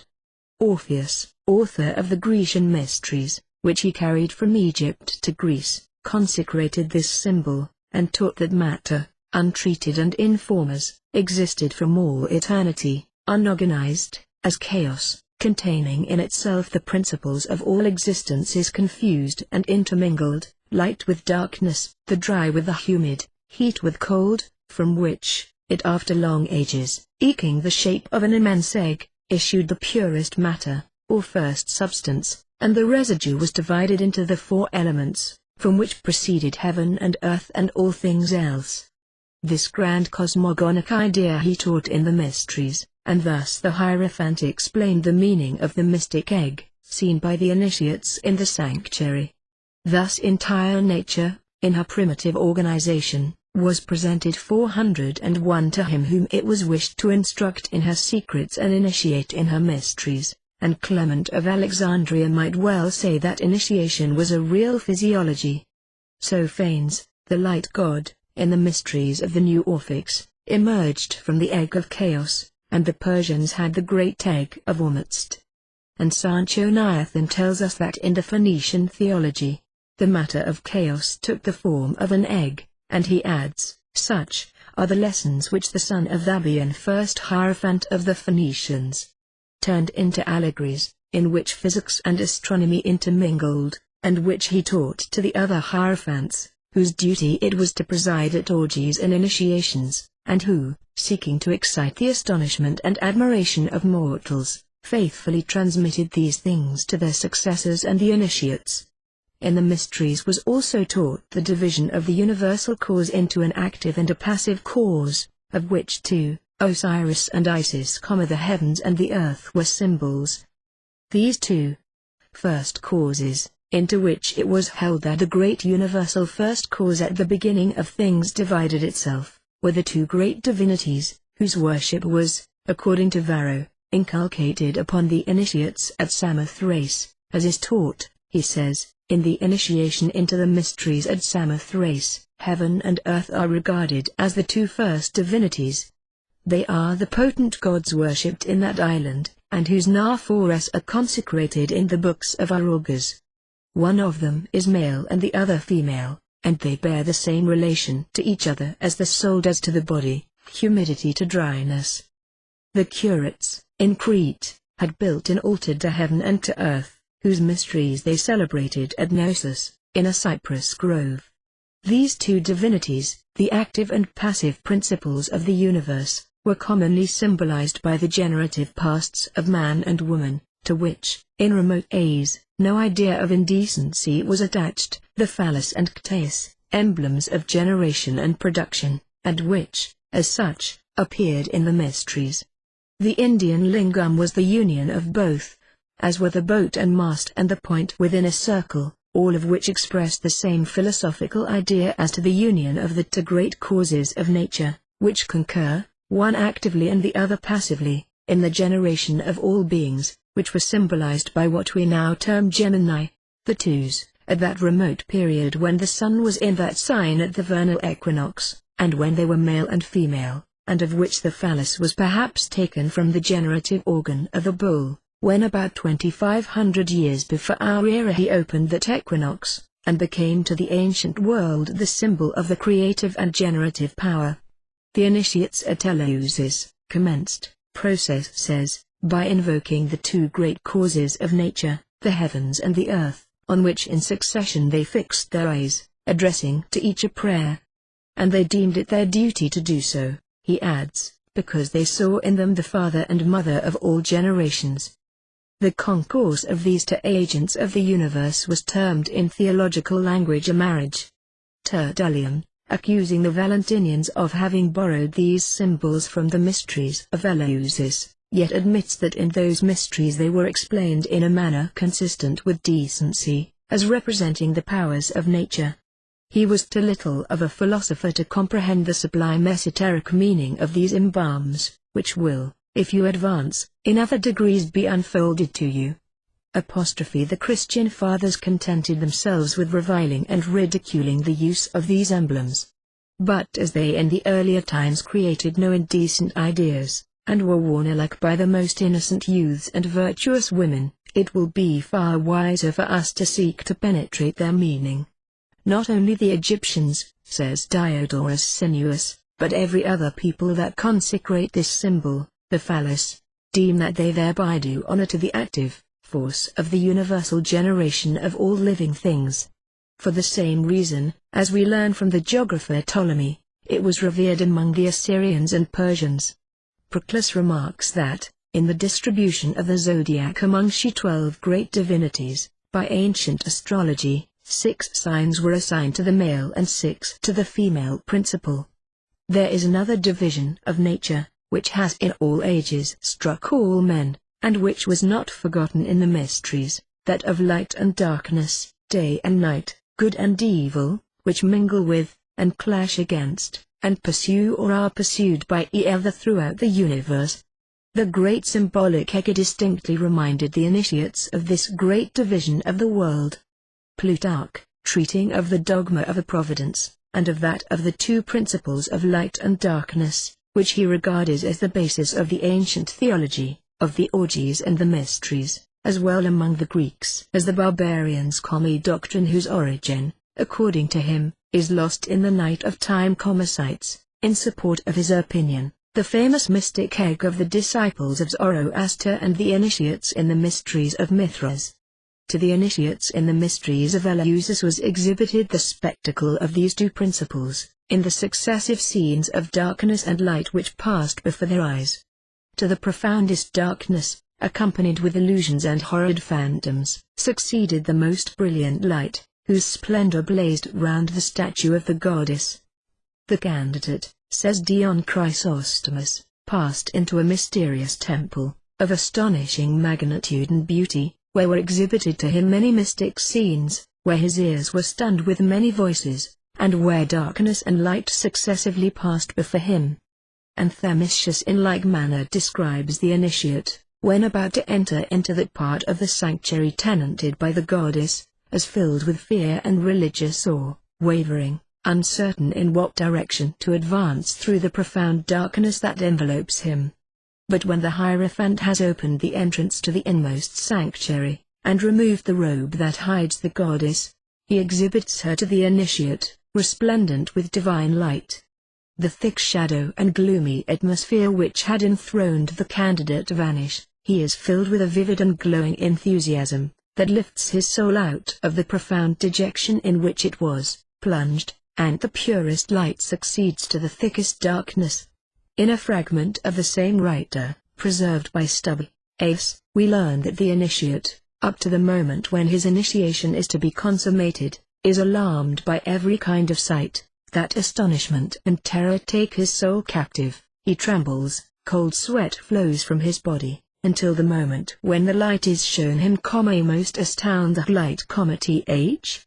Brilliant scene of Elysium, where he sees charming meadows overarched by a clear sky, and festivals celebrated by dances, where he hears harmonious voices, and the majestic chants of the Hierophants, and views the sacred spectacles.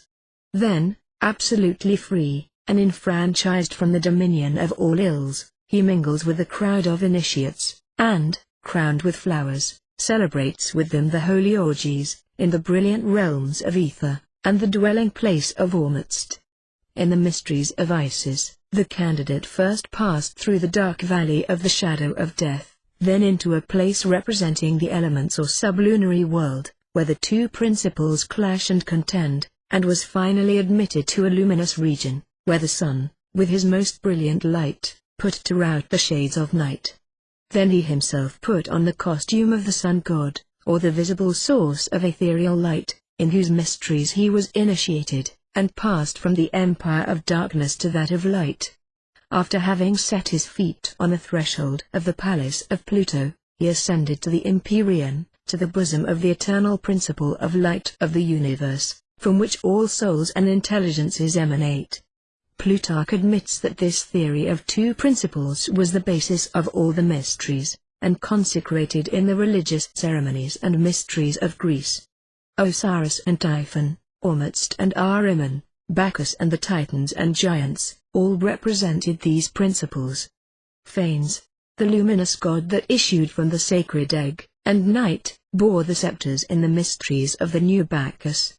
Night and Day were two of the 8 gods adored in the mysteries of Osiris. The sojourn of Proserpine and also of Adonis, during 6 months of each year in the upper world, abode of light, and 6 months in the lower or abode of darkness, allegorically represented the same division of the universe. The connection of the different initiations with the equinoxes which separate the empire of the nights from that of the days, and fix the moment when one of these principles begins to prevail over the other, shows that the mysteries referred to the continual contest between the two principles of light and darkness, each alternately victor and vanquished. The very object proposed by them shows that their basis was the theory of the two principles and their relations with the soul. "We celebrate the august mysteries of Ceres and Proserpine," says the Emperor Julian, "at the autumnal equinox, to obtain of the gods that the soul may not experience the malignant action of the power of darkness that is then about to have sway and rule in nature."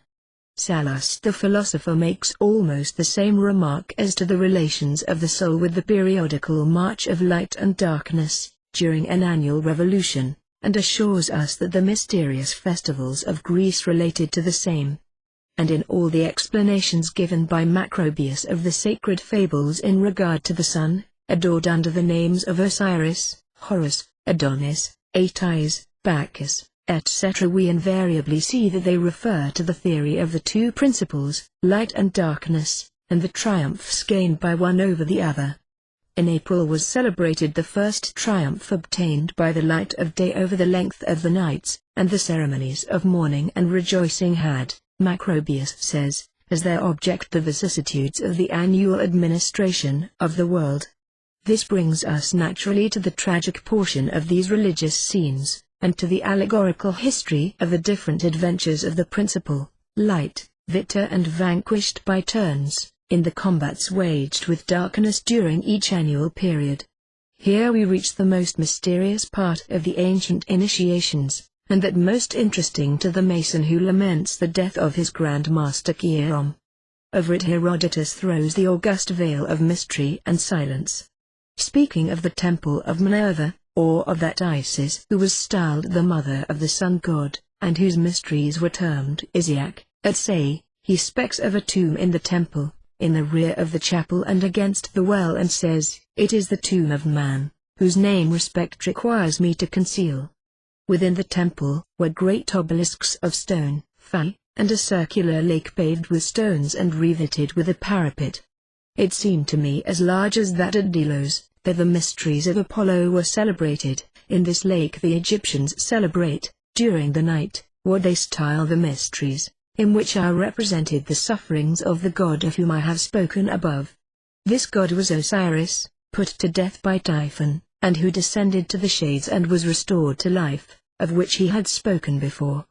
We are reminded, by this passage, of the tomb of Hierom, his death, and his rising from the grave, symbolical of restoration of life, and also of the brazen sea in the temple at Jerusalem. Herodotus adds, "I impose upon myself a profound silence in regard to these mysteries, with most of which I am acquainted. As little will I speak of the initiations of Ceres, known among the Greeks as Thesmophoria. What I shall say will not violate the respect which I owe to religion." Athenagoras quotes this passage to show that not only the statue but the tomb of Osiris was exhibited in Egypt, and a tragic representation of his sufferings, and remarks that the Egyptians had mourning ceremonies in honor of their gods, whose deaths they lamented, and to whom they afterwards sacrificed, as having it is, however, not difficult, combining the different rays of light that emanate from the different sanctuaries, to learn the genius and the object of these secret ceremonies. We have hints, and not details. We know that the Egyptians worshipped the sun, under the name of Osiris. The misfortunes and tragical death of this god were an allegory relating to the Sunday Typhon, like Ahriman, represented darkness. The sufferings and death of Osiris in the mysteries of the night were a mystic image of the phenomena of nature, and the conflict of the two great principles which share the empire of nature, and most influenced our souls. The sun is neither born, dies, nor is raised to life, and the recital of these events was but an allegory, veiling a higher truth. Horus, son of Isis, and the same as Apollo or the sun, also died and was restored again to life and to his mother, and the priests of Isis celebrated these great events by mourning and joyous festivals succeeding each other. In the mysteries of Phoenicia, established in honor of Thammuz or Adonis, also the sun, the spectacle of his death and resurrection was exhibited to the initiates. As we learn from Ceus and Plutarch, a figure was exhibited representing the corpse of a young man. Flowers were strewed upon his body, the women mourned for him, a tomb was erected to him. And these feasts, as we learn from Plutarch and Ovid, passed into Greece. God was lamented, and his resurrection was celebrated with the most enthusiastic expressions of joy. A corpse, we learn from Julian, was shown the initiates, representing Mithras dead, and afterward his resurrection was announced, and they were then invited to rejoice that the dead god was restored to life, and had by means of his sufferings secured their salvation. 3 months before, his birth had been celebrated, under the emblem of an infant, born on the 25th of December, or the 8th day before the calends of January. In Greece, in the mysteries of the same god, honored under the name of Bacchus, a representation was given of his death, slain by the Titans, of his descent into hell, his subsequent resurrection, and his return towards his principle or the pure abode whence he had descended to unite himself with matter. In the islands of Chios and Tenedos, his death was represented by the sacrifice of man, actually immolated. The mutilation and sufferings of the same sun god, honored in Phrygia under the name of Atys, caused the tragic scenes that were, as we learn from Diodorus Siculus, represented annually in the mysteries of Cybele, mother of the gods. An image was born there, representing the corpse of a young man, over whose tomb tears were shed, and to whom funeral honors were paid. At Samothrace, in the mysteries of the Kabiri or great gods, a representation was given of the death of one of them. This name was given to the sun, because the ancient astronomers gave the name of gods Kabiri, and of Samothrace to the two gods in the constellation Gemini, whom others term Apollo and Hercules. 2 names of the sun. The Athenian says that the young Gabarus so slain was the same as the Dionysus or Bacchus of the Greeks.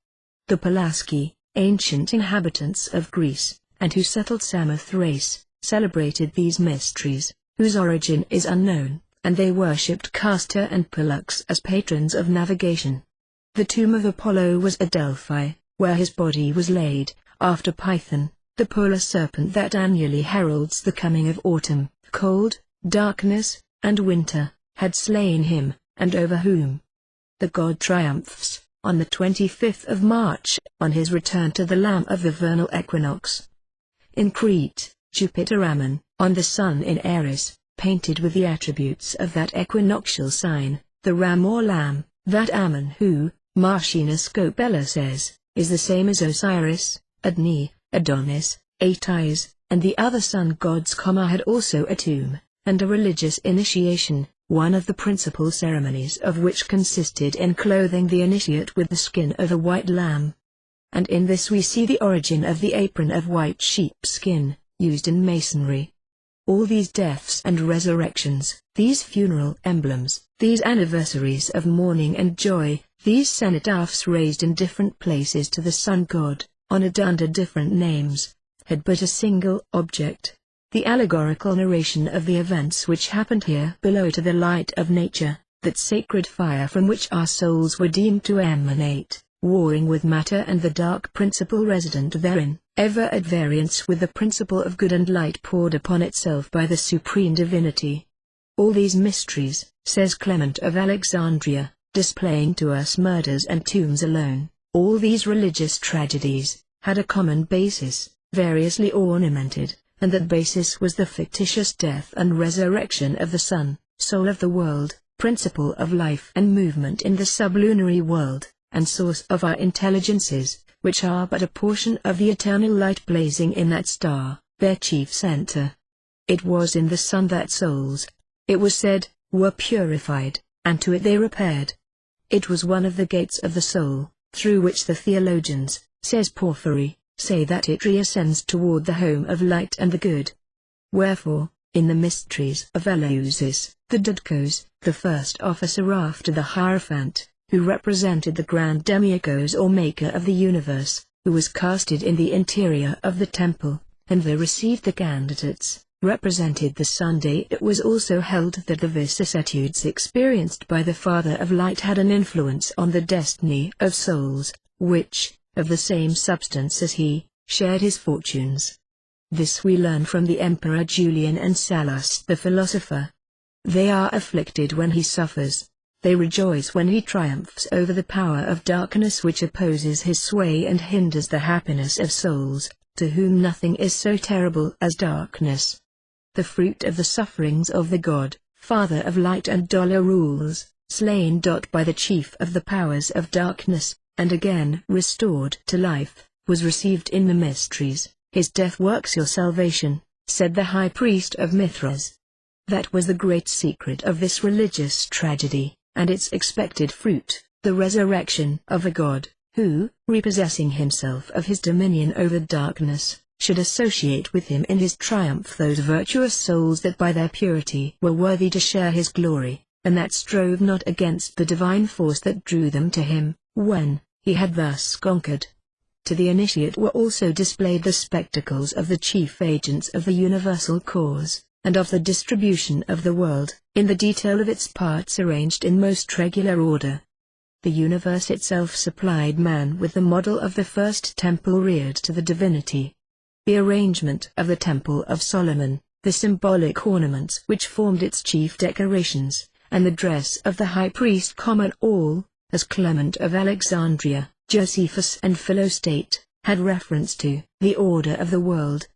Clement informs us that the temple contained many emblems of the seasons, the sun, the moon, the planets, the constellations Ursa Major and Minor, the zodiac, the elements, and the other parts of the world.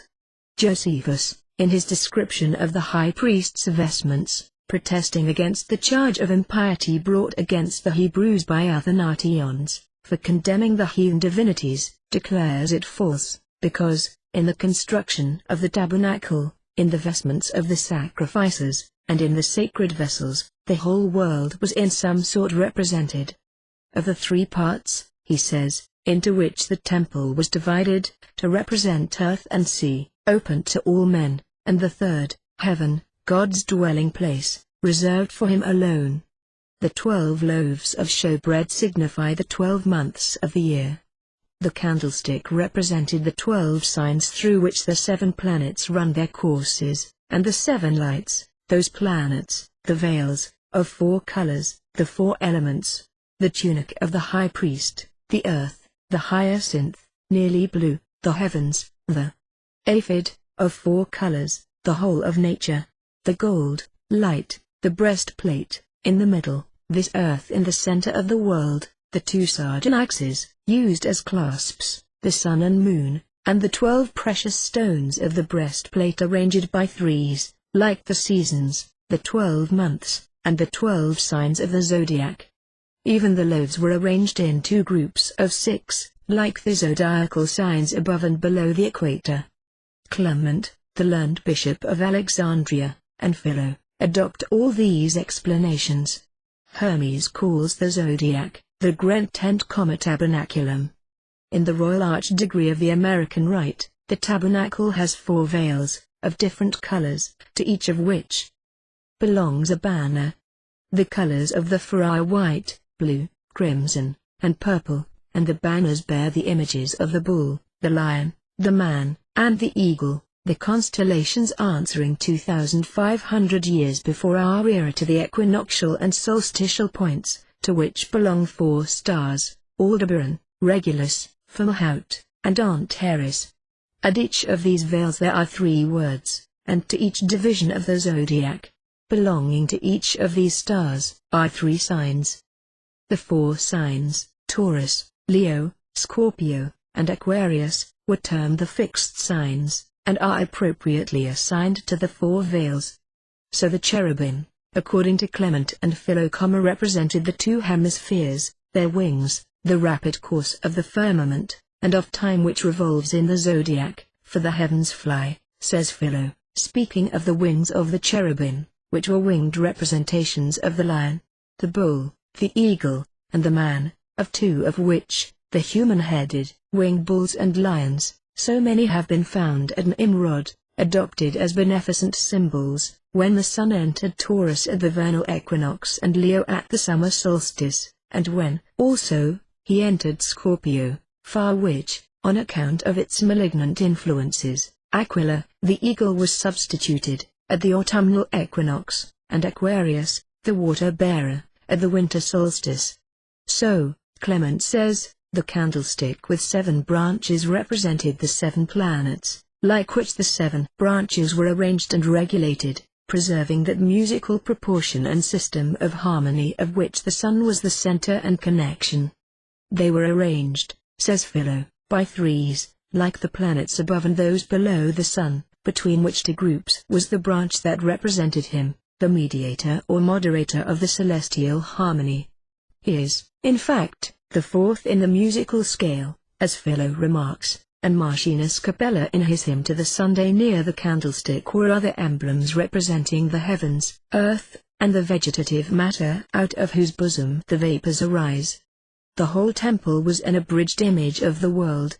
There were candlesticks with 4 branches, symbols of the elements and the seasons, with 12, symbols of the signs, and even with 360, the number of days in the year, without the supplementary days.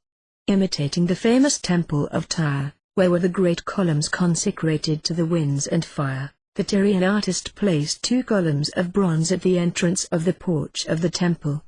The hemispherical brazen sea, supported by 4 groups of bulls, of 3 each, looking to the 4 cardinal points of the compass, represented the bull of the vernal equinox, and at Tyre were consecrated to Astarte, to whom Hiram, Josephus says, had built a temple, and who wore on her head a helmet bearing the image of a bull. And the throne of Solomon, with bulls adopting its arms, and supported on lions, like those of Horus in Egypt and of the sun at Tyre, likewise referred to the vernal equinox and summer solstice. Those who in Thrace adored the sun, under the name of Sabazius, the Grecian Bacchus, blinded to him, says Macrobius, a temple on Mount Zelmiso, its round form representing the world and the sun. A circular aperture in the roof admitted the light, and introduced the image of the sun into the body of the sanctuary, where he seemed to blaze as in the heights of heaven, and to dissipate the darkness within that temple which was a representation symbol of the world. There the passion, death, and resurrection of Bacchus were represented.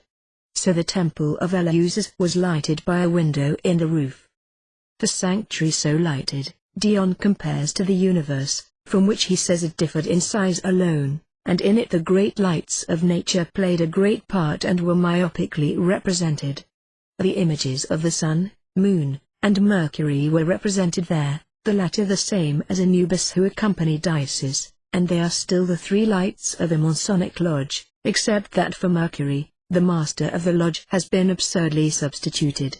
Eusebius names as the principal ministers in the mysteries of Eleusis, first, the Hierophant, clothed with the attributes of the grand architect, demiurgos, of the universe.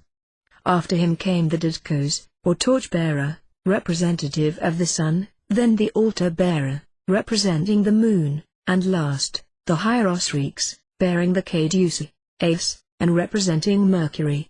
It was not permissible to reveal the different emblems and the mysterious pageantry of initiation to the profane, and therefore we do not know the attributes, emblems, and ornaments of these and other officers, of which Apuleius and Pausanias dared not speak. We know only that everything recounted there was marvelous, everything done that tended to astonish the initiate, and that A's and D's were equally astounded. The Hierophant, of lofty height, and noble features, with long hair, of a great age, grave and dignified, with a voice sweet and sonorous, sat upon a throne, clad in a long trailing robe, as the motive god of nature was held to be enveloped in his work and hidden under a veil which no mortal can raise. Even his name was concealed, like that of the demiurgos, whose name was ineffable. The didkos also wore a long robe, his hair long, and a bandeau on his forehead. Callias, when holding that office, fighting on the great day of Marathon, clothed with the insignia of his office, was taken by the barbarians to be a king. The didkos led the procession of the initiates, and was charged with the purification. We do set know the functions of the epibomas or assistant at the altar, who represented the moon. That planet was one of the 2 homes of souls, and one of the 2 great gates by which they descended and reascended. Mercury was charged with the conducting of souls through the two great gates, and in going from the sun to the moon they passed immediately by him. He admitted or rejected them as they were more or less pure, and therefore the hierosryx or sacred herald, who represented Mercury, was charged with the duty of excluding the profane from the mysteries. The same offsets are found in the procession of initiates of Isis, described by Apuleius. All clad in robes of white linen, drawn tight across the breast, and close-fitting down to the very feet, came, first, one bearing a lamp in the shape of a boat, second, one carrying an altar, and third, one carrying a golden palm tree and the caduceus. These are I who same as the three officers at Eleusis, after the Hierophant. Then one carrying an open hand, and pouring milk on the ground from a golden vessel in the shape of a woman's breast. The hand was that of justice, and the milk alluded to the galaxy or Milky Way, along which souls descended and remounted. To others followed, one bearing a winnowing fan, and the other a water vase, symbols of the purification of souls by air and water, and the third purification, by earth, was represented by an image of the animal that cultivates it, the cow or ox, borne by another officer. Then followed a chest or ark, magnificently ornamented, containing an image of the organs of generation of Osiris, or perhaps of both sexes, emblems of the original generating and producing powers. When Typhon, said the Egyptian fable, cut up the body of Osiris into pieces, he flung his genitals into the Nile, where a fish devoured them. Atys mutilated himself, as his priests afterward did in imitation of him, and Adonis was in that part of his body wounded by the boar, all of which represented the loss by the sun of his vivifying and generative power. When he reached the autumnal equinox, the scorpion that on old monuments bites those parts of the vernal bull, and descended towards the region of darkness and winter. Then, says Apuleius, came one who carried in his bosom an object that rejoiced the heart of the bearer, a venerable effigy of the supreme deity, neither bearing resemblance to man, cattle, bird, beast, or any living creature, an exquisite invention, venerable from the novel originality of the fashioning, a wonderful, ineffable symbol of religious mysteries, to be looked upon in profound silence.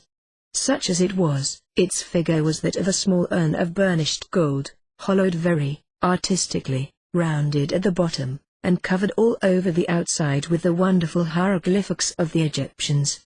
The spout was not elevated, but extended laterally, projecting like a long rivulet, while on the opposite side was the handle, which, with similar lateral extension, bore on its summit an asp, curling its body into folds, and stretching upward, its wrinkled, scaly, swollen throat.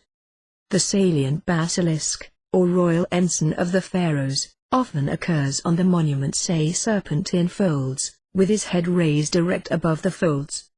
The basilisk was the phoenix of the serpent tribe, and the vase or urn was probably the vessel, shaped like a cucumber, with a projecting spout, out of which, on the monuments of Egypt, the priests are represented pouring streams of the crew's ancestor or tower cross, and of scepters, over the kings. In the mysteries of Mithras, a sacred cave, representing the whole arrangement of the world, was used for the reception of the initiates. Zoroaster, says Eubulus, first introduced this custom of consecrating caves. They were also consecrated, in Crete, to Jupiter, in Arcadia, to the moon and Pan, and in the island of Naxos, to Bacchus. The Persians, in the cave where the mysteries of Mithras were celebrated, fixed the seat of that god, further of generation, or demiurgos, near the equinoctial point of spring, with the northern portion of the world on his right, and the southern on his left. Mithras, says Porphyry, presided over the equinoxes, seated on a bull, the symbolical animal of the demiurgos, and bearing a sword. The equinoxes were the gates through which souls passed to and fro, between the hemisphere of light and that of darkness. The Milky Way was also represented, passing near each of these gates, and it was, in the old theology, termed the pathway of souls. It is, according to Pythagoras, vast troops of souls that form that luminous belt. The route followed by souls, according to Porphyry, or rather their progressive march in the world, lying through the fixed stars and planets. The Mithriac cave not only displayed the zodiacal and other constellations, and marked gates at the 4 equinoctial and solstitial points of the zodiac, whereat souls enter into and escape from the world of generational and through which they pass to and fro between the realms of light and darkness, but it represented the 7 planetary spheres which they needs must traverse, in descending from the heaven of the fixed stars to the elements that envelop the earth, and 7 gates were marked, one for each planet, through which they pass, in descending or returning. We learn this from Celsus, in Origen, who says that the symbolical image of this passage among the stars, used in the Mithriac mysteries, was a ladder, reaching from earth to heaven, divided into 7 steps or stages, to each of which was a gate, and at the summit an 8th, that of the fixed stars. The first gate, says Celsus, was that of Saturn, and of lead, by the heavy nature whereof his dull slow progress was symbolized. The second, of tin, was that of Venus, symbolizing her soft splendor and easy flexibility. The third, of brass, was that of Jupiter, emblem of his solidity and dry nature. The fourth, of iron, was that of Mercury, expressing his indefatigable activity and sagacity. The fifth, of copper, was that of Mars, expressive of his inequalities and variable nature. The sixth, of silver, was that of the moon, and the seventh, of gold, that of the Sunday. This order is not the real order of these planets but a mysterious one, like that of the days of the week consecrated to them, commencing with Saturday, and retrograding to Sunday. It was dictated, Celsus says, by certain harmonic relations, those of the fourth. Thus there was an intimate connection between the sacred science of the mysteries, and ancient astronomy and physics, and the grand spectacle of the sanctuaries was that of the order of the renowned universe, or the spectacle of nature itself, surrounding the soul of the initiate, as it surrounded it when it first descended through the planetary gates, and by the equinoctial and solstitial doors, along the Milky Way, to be for the first time immured in its prison house of matter. But the mystery is also represented to the candidate, by sensible symbols, the invisible forces which move this visible universe, and the virtues, qualities, and powers attached to matter, and which maintain the marvelous order observed therein. Of this Porphyry informs us. The world, according to the philosophers of antiquity, was not a purely material and mechanical machine.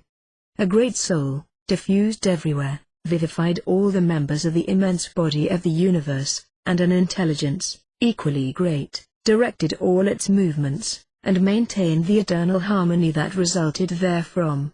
Thus the unity of the universe, represented bv the symbolic egg, contained in itself 2 units, the soul and the intelligence, which pervaded all its parts, and they were to the universe, considered as an animated and intelligent being, what intelligence and the soul of life are to the individuality of man. The doctrine of the unity of God, in this sense, was taught by Orpheus. Of this his hymn or Palinode is a proof, fragments of which are quoted by many of the fathers, as Justin, Dacian, Clemens of Alexandria, Cyril, and Theodoret, and the whole by Eusebius, quoting from Aristobulus. The doctrine of the Logos word, or the nous, intellect, his incarnation, death, resurrection or transfiguration, of his union with matter, his division in the visible world, which he pervades, his return to the original unity, and the whole theory relative to the origin of the soul and its destiny, were taught in the mysteries, of which they were the great object. The Emperor Julian explains the mysteries of Atis and Cybele by the same metaphysical principles, respecting the demiurgical intelligence, its descent into matter, and its return to its origin, and extends this explanation to those of Sis. And so likewise does Sallust the philosopher, who admits in God a secondary intelligent force, which descends into the generative matter to organize it. These mystical ideas naturally formed a part of the sacred doctrine and of the ceremonies of initiations, the object of which, Sallust remarks, was to unite man with the world and the deity, and the final term of perfection whereof was, according to Clemens, the contemplation of nature, of real beings, and of causes.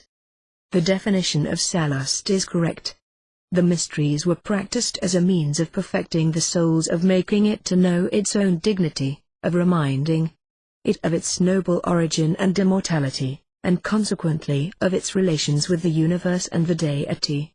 What was meant by real beings was invisible beings, genii, the faculties or powers of nature, everything not a part of the visible world, which was called, by way of opposition, apparent existence.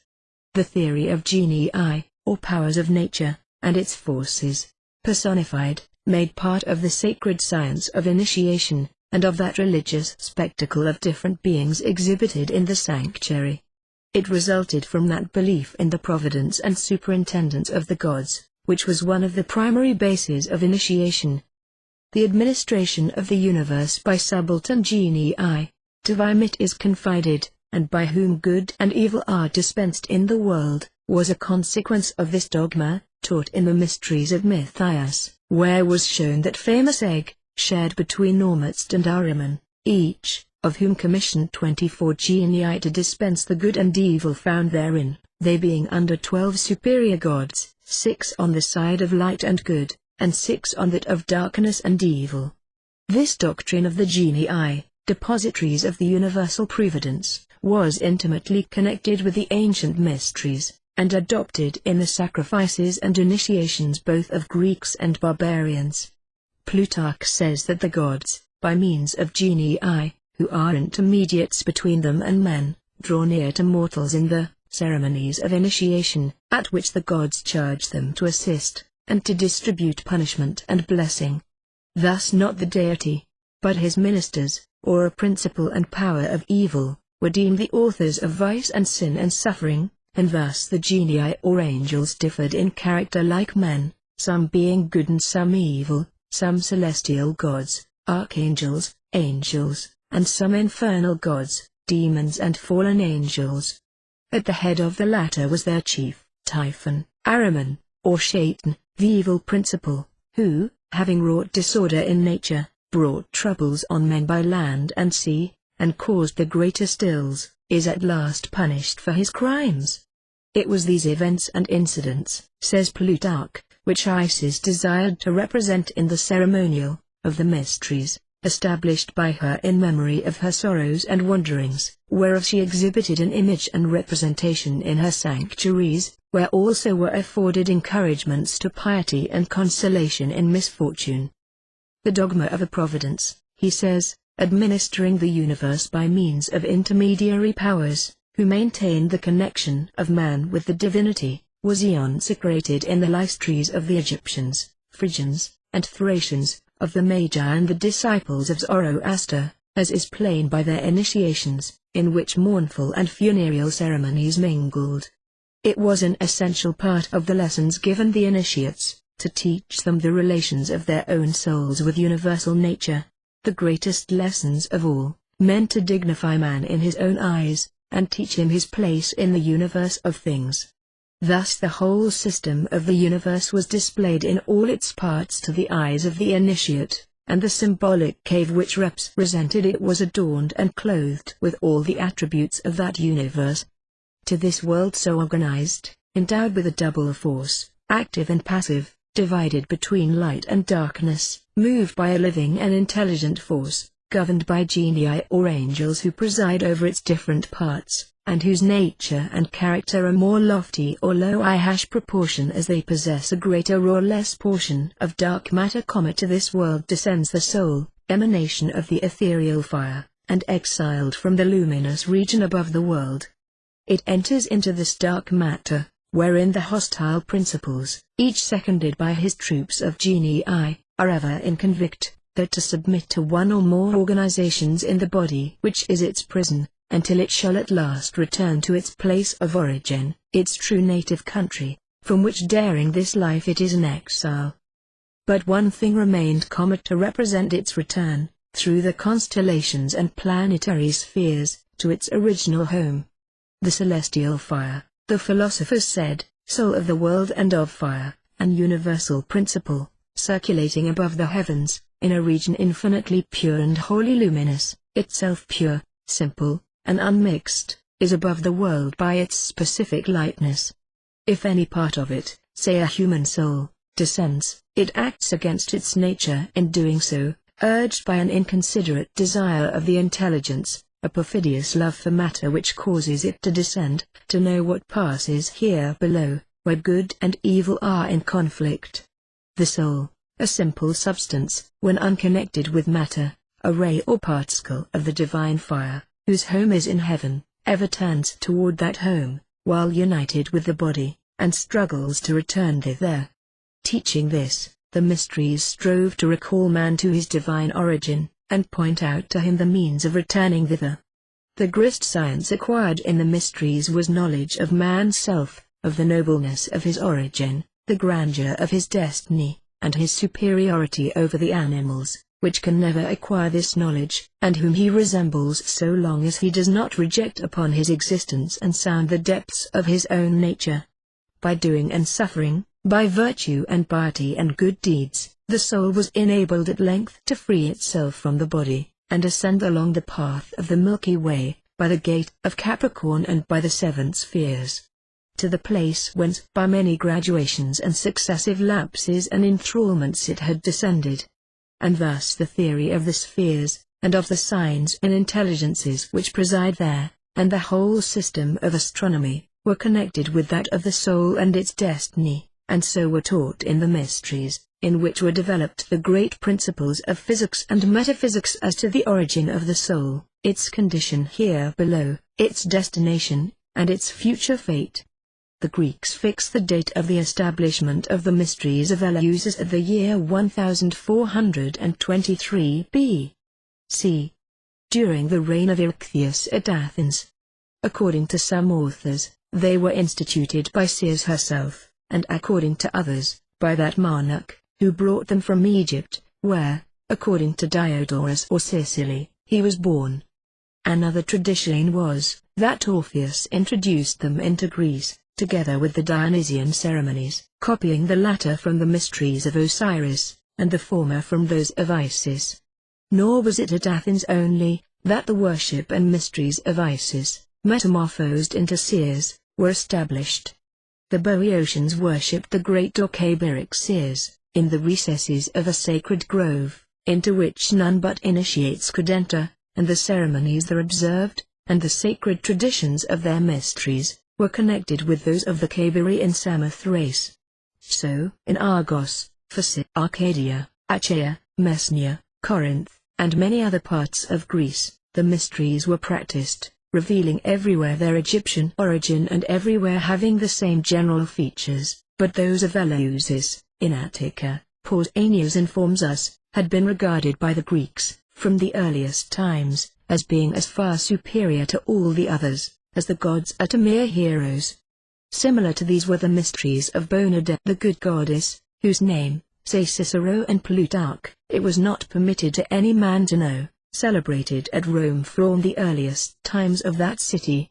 It was these mysteries, practiced by women alone, the secrecy of which was impiously violated by Claudius.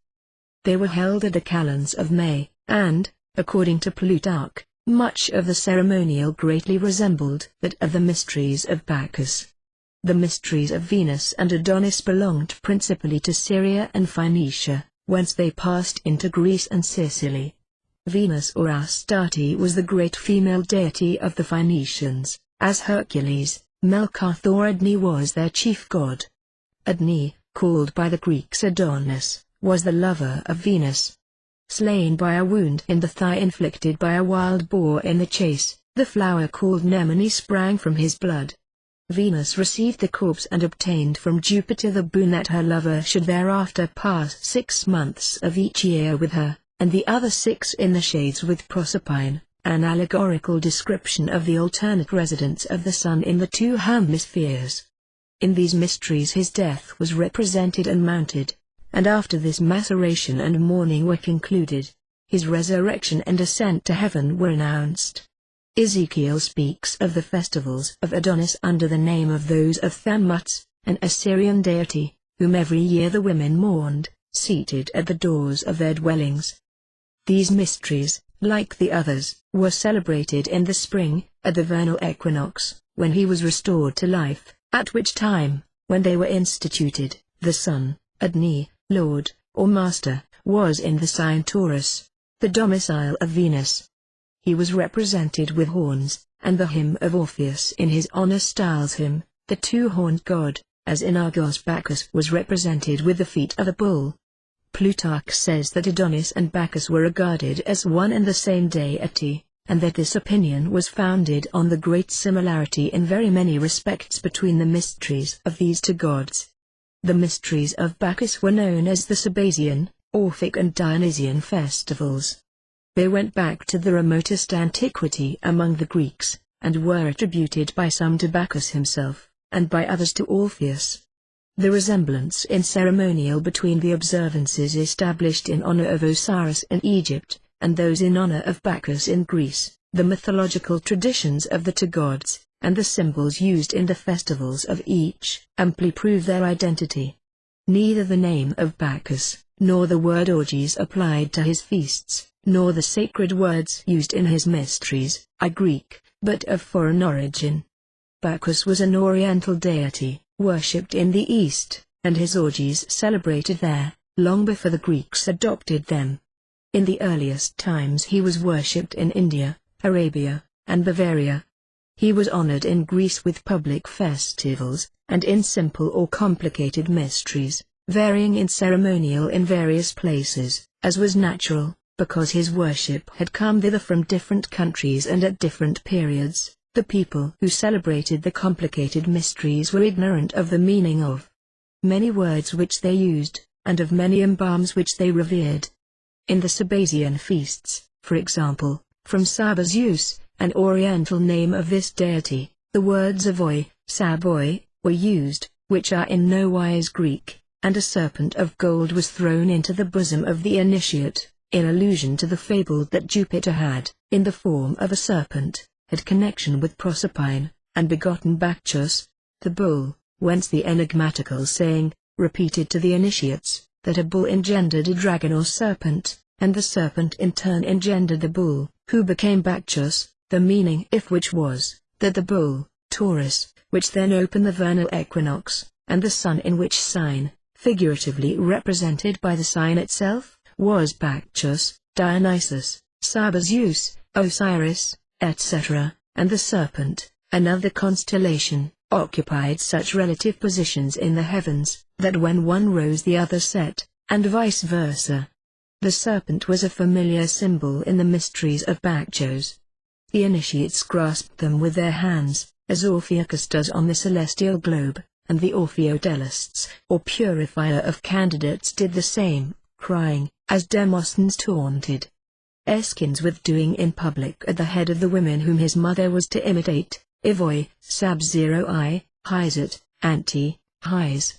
The initiates in these mysteries had preserved the ritual and ceremonies that accorded with the simplicity of the earlier stages, and the manners of the first men. The rules of Pythagoras were followed there. Like the Egyptians, they held wool unclean, they buried no initiate in woolen garments. They abstained from bloody sacrifices, and lived on fruits or vegetables or inanimate things. They imitated the life of the contemplative sects of the Orient, thus approximating to the tranquility of the first men, who lived exempt from trouble and crimes in the bosom of a profound peace. One of the most precious advantages promised by their initiation was, to put a man in communion with the gods, by purifying his soul of all the passions that interfere with that enjoyment, and dim the rays of divine light that are communicated to every soul capable of receiving them, and that imitate their purity.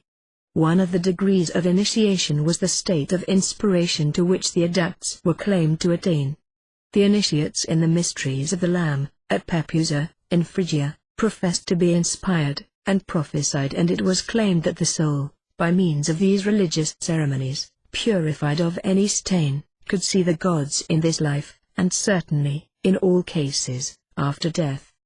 The sacred gates of the temple, where the ceremonies of initiation were performed, were opened but once in each year, and no stranger was ever allowed to enter it.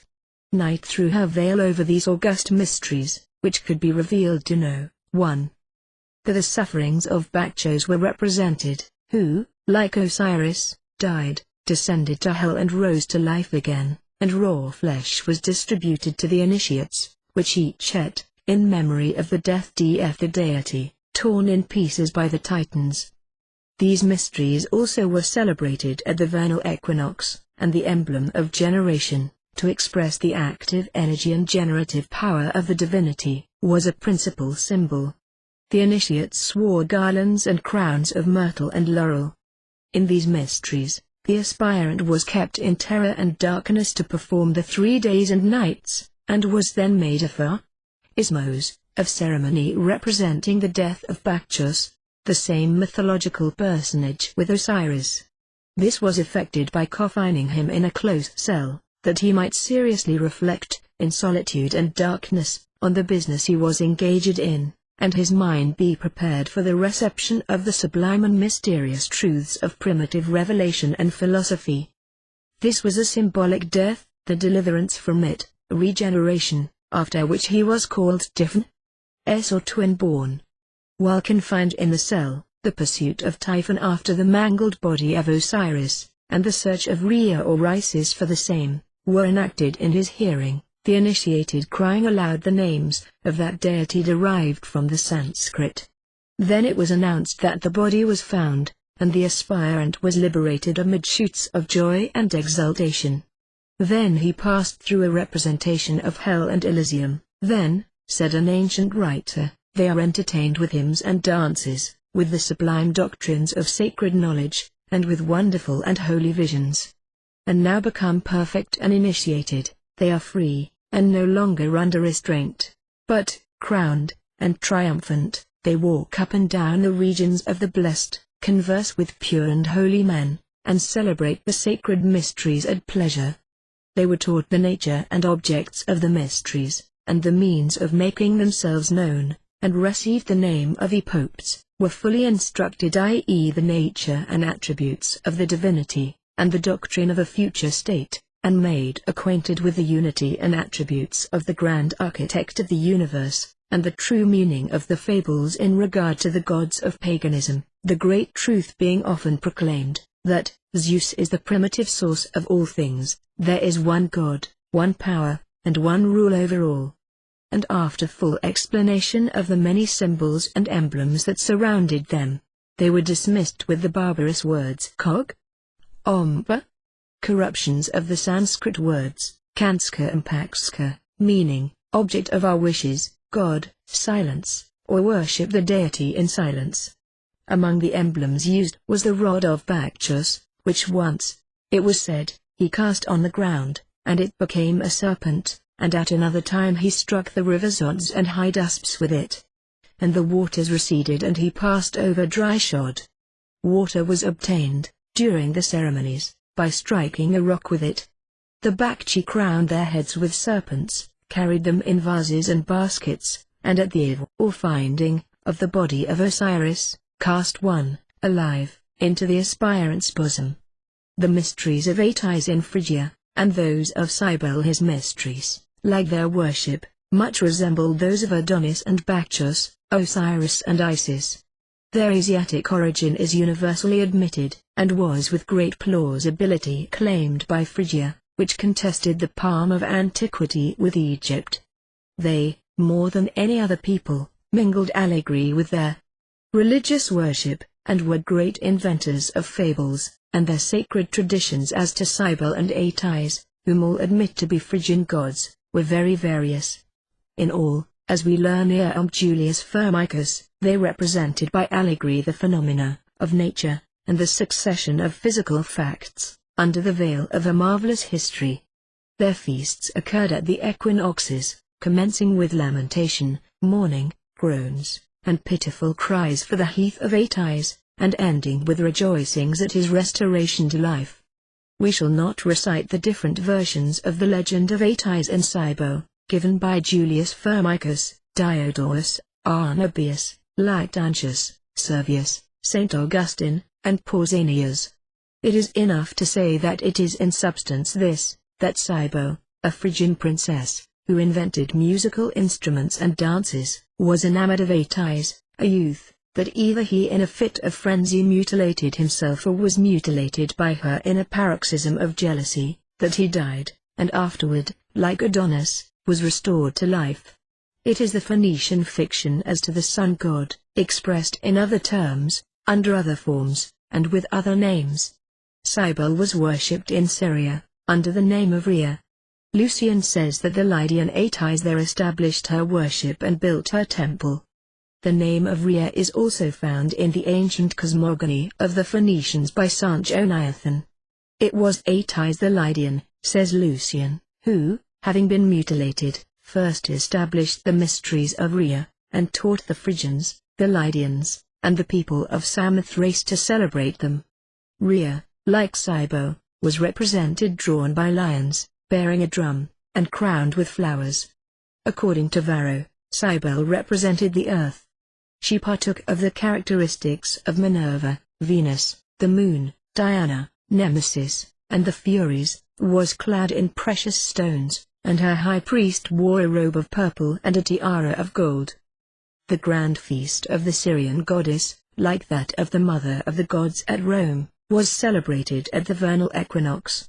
Precisely at that equinox the mysteries of Atys were celebrated, in which the initiates were taught to expect the rewards of a future life, and the flight of Atys from the jealous fury of Cybele was described, his concealment in the mountains and in a cave, and his self-mutilation in a fit of delirium, in which act his priests imitated him.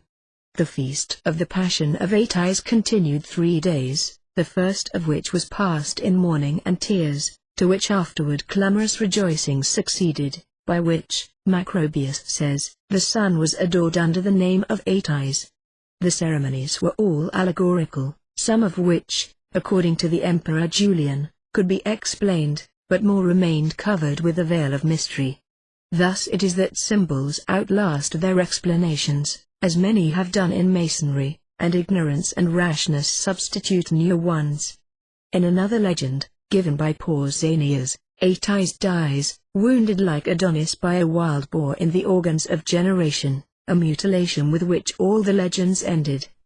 The pine tree under which he was said to have died, was sacred to him, and was found upon many monuments, with a bull and a ram near it, one the sign of exaltation of the sun, and the other of that of the moon. The worship of the sun under the name of Mithras belonged to Persia, whence that name came, as did the erudite symbols of that worship. The Persians, adorers of fire, regarded the sun as the most brilliant abode of the fecundating energy of that element, which gives life to the earth, and circulates in every part of the universe, of which it is, as it were, the soul. This worship passed from Persia into Armenia, Cappadocia, and Cilicia, long before it was known at Rome. The mysteries of Mithras flourished more than any others in the imperial city. The worship of Mithras commenced to prevail there under Trajan. Hadrian prohibited these mysteries, on account of the cruel scenes represented in their ceremonial, for human victims were immolated therein, and the events of futurity looked for in their palpitator entrails. They reappeared in greater splendor than ever under Commodus, who with his own hand sacrificed a victim to Mithras, and they were still more practiced under Constantine and his successors, when the priests of Mithras were found everywhere in the Roman Empire, and the monuments of his worship appeared even in Britain. Caves were consecrated to Mithras, in which were collected a multitude of astronomical emblems, and cruel tests were required of the initiates. The Persians built no temples, but worshipped upon the summits of hills, in enclosures of unhewn stones. They abominated images, and made the sun and fire emblems of the deity. The Jews borrowed this from them, and represented God as appearing to Abraham in a flame of fire, and to Moses as a fire at Horeb and on Sinai. With the Persians, Mithras, typified in the sun, was the invisible deity, the parent of the universe, the mediator. In Zoroaster's cave of initiation, the sun and planets were represented overhead, in gems and gold, as also was the zodiac. The sun appeared emerging from the back of Taurus. 3 great pillars, eternity, fecundity, and authority, supported the roof, and the whole was an emblem of the universe. Zoroaster, like Moses, claimed to have conversed face to face, as man, with the deity, and to have received from him a system of pure worship, to be communicated only to the virtuous, and those who would devote themselves to the study of philosophy. His fame spread over the world, and pupils came to high end from every country. Even Pythagoras was his scholar. After his novitiate, the candidate entered the cavern of initiation, and was received on the point of a sword presented to his 425 naked left breast, by which he was slightly wounded. Being crowned with olive, anointed with balsam of benzoin, and otherwise prepared, he was purified with fire and water, and went through 7 stages of initiation. The symbol of these stages was a high ladder with 7 rounds or steps. In them, he went through many fearful trials in which darkness displayed a principal part. He saw a representation of the wicked in hides, and finally emerged from darkness into light. Received it a place representing Elysium, in the brilliant assembly of the initiated, where the Archmagus presided. Robed in blue, he assumed the obligations of secrecy, and was entrusted with the sacred words, of which the ineffable name of God was the chief. Then all the incidents of his initiation were explained to him. He was taught that these ceremonies brought him nearer the deity, and that he should adore the consecrated fire, the gift of that deity and his visible residence. He was taught the sacred characters known only to the initiated, and instructed in regard to the creation of the world, and the true philosophical meaning of the vulgar mythology, and especially of the legend of Ormuzd and Ahriman, and the symbolic meaning of the 6 Amshazpans created by the former, Bahman, the Lord of Light, Ardapist, the genius of fire, Shariva, the Lord of Splendor and Metals, Stupandamid, the source of fruitfulness, Gdad, the genius of water and time, and Amadad, the protector of the vegetable world, and the prime cause of growth. And finally he was taught the true nature of the Supreme Being, creator of Ormuzd and Ahriman, the absolute first cause, styled Zeru-Anak-Irin. In the Mithriac initiation were several degrees. The first, Tertullian says, was that of soldier of Mithras. The ceremony or reception consisted in presenting the candidate a crown, supported by a sword. It was placed near his head, and he repelled it, saying, "Mithras is my crown." Then he was declared the soldier of Mithras, and had the right to call the other initiates fellow soldiers or companions in arms. Hence the title companions in the Royal Arch degree of the American Rite. Then he passed, Porphyry says, through the degree of the Lion, the constellation Leo, domicile of the Sun and symbol of Mithras, found on his monuments. These ceremonies were termed at Rome Leontic and Helium, and Coratia or Hierocoratia, of 426 heavens below the Lion, with the Hydra, and also appearing on the Mithras monuments. Thence he passed to a higher degree, where the initiates were called Perses and children of the Sunday. Above them were the fathers, whose chief or patriarch was styled Father of Fathers, or Pater Patratus. The initiates also bore the title of eagles and hawks, birds consecrated to the sun in Egypt, the former sacred to the god Mendes, and the latter the emblem of the sun and royalty.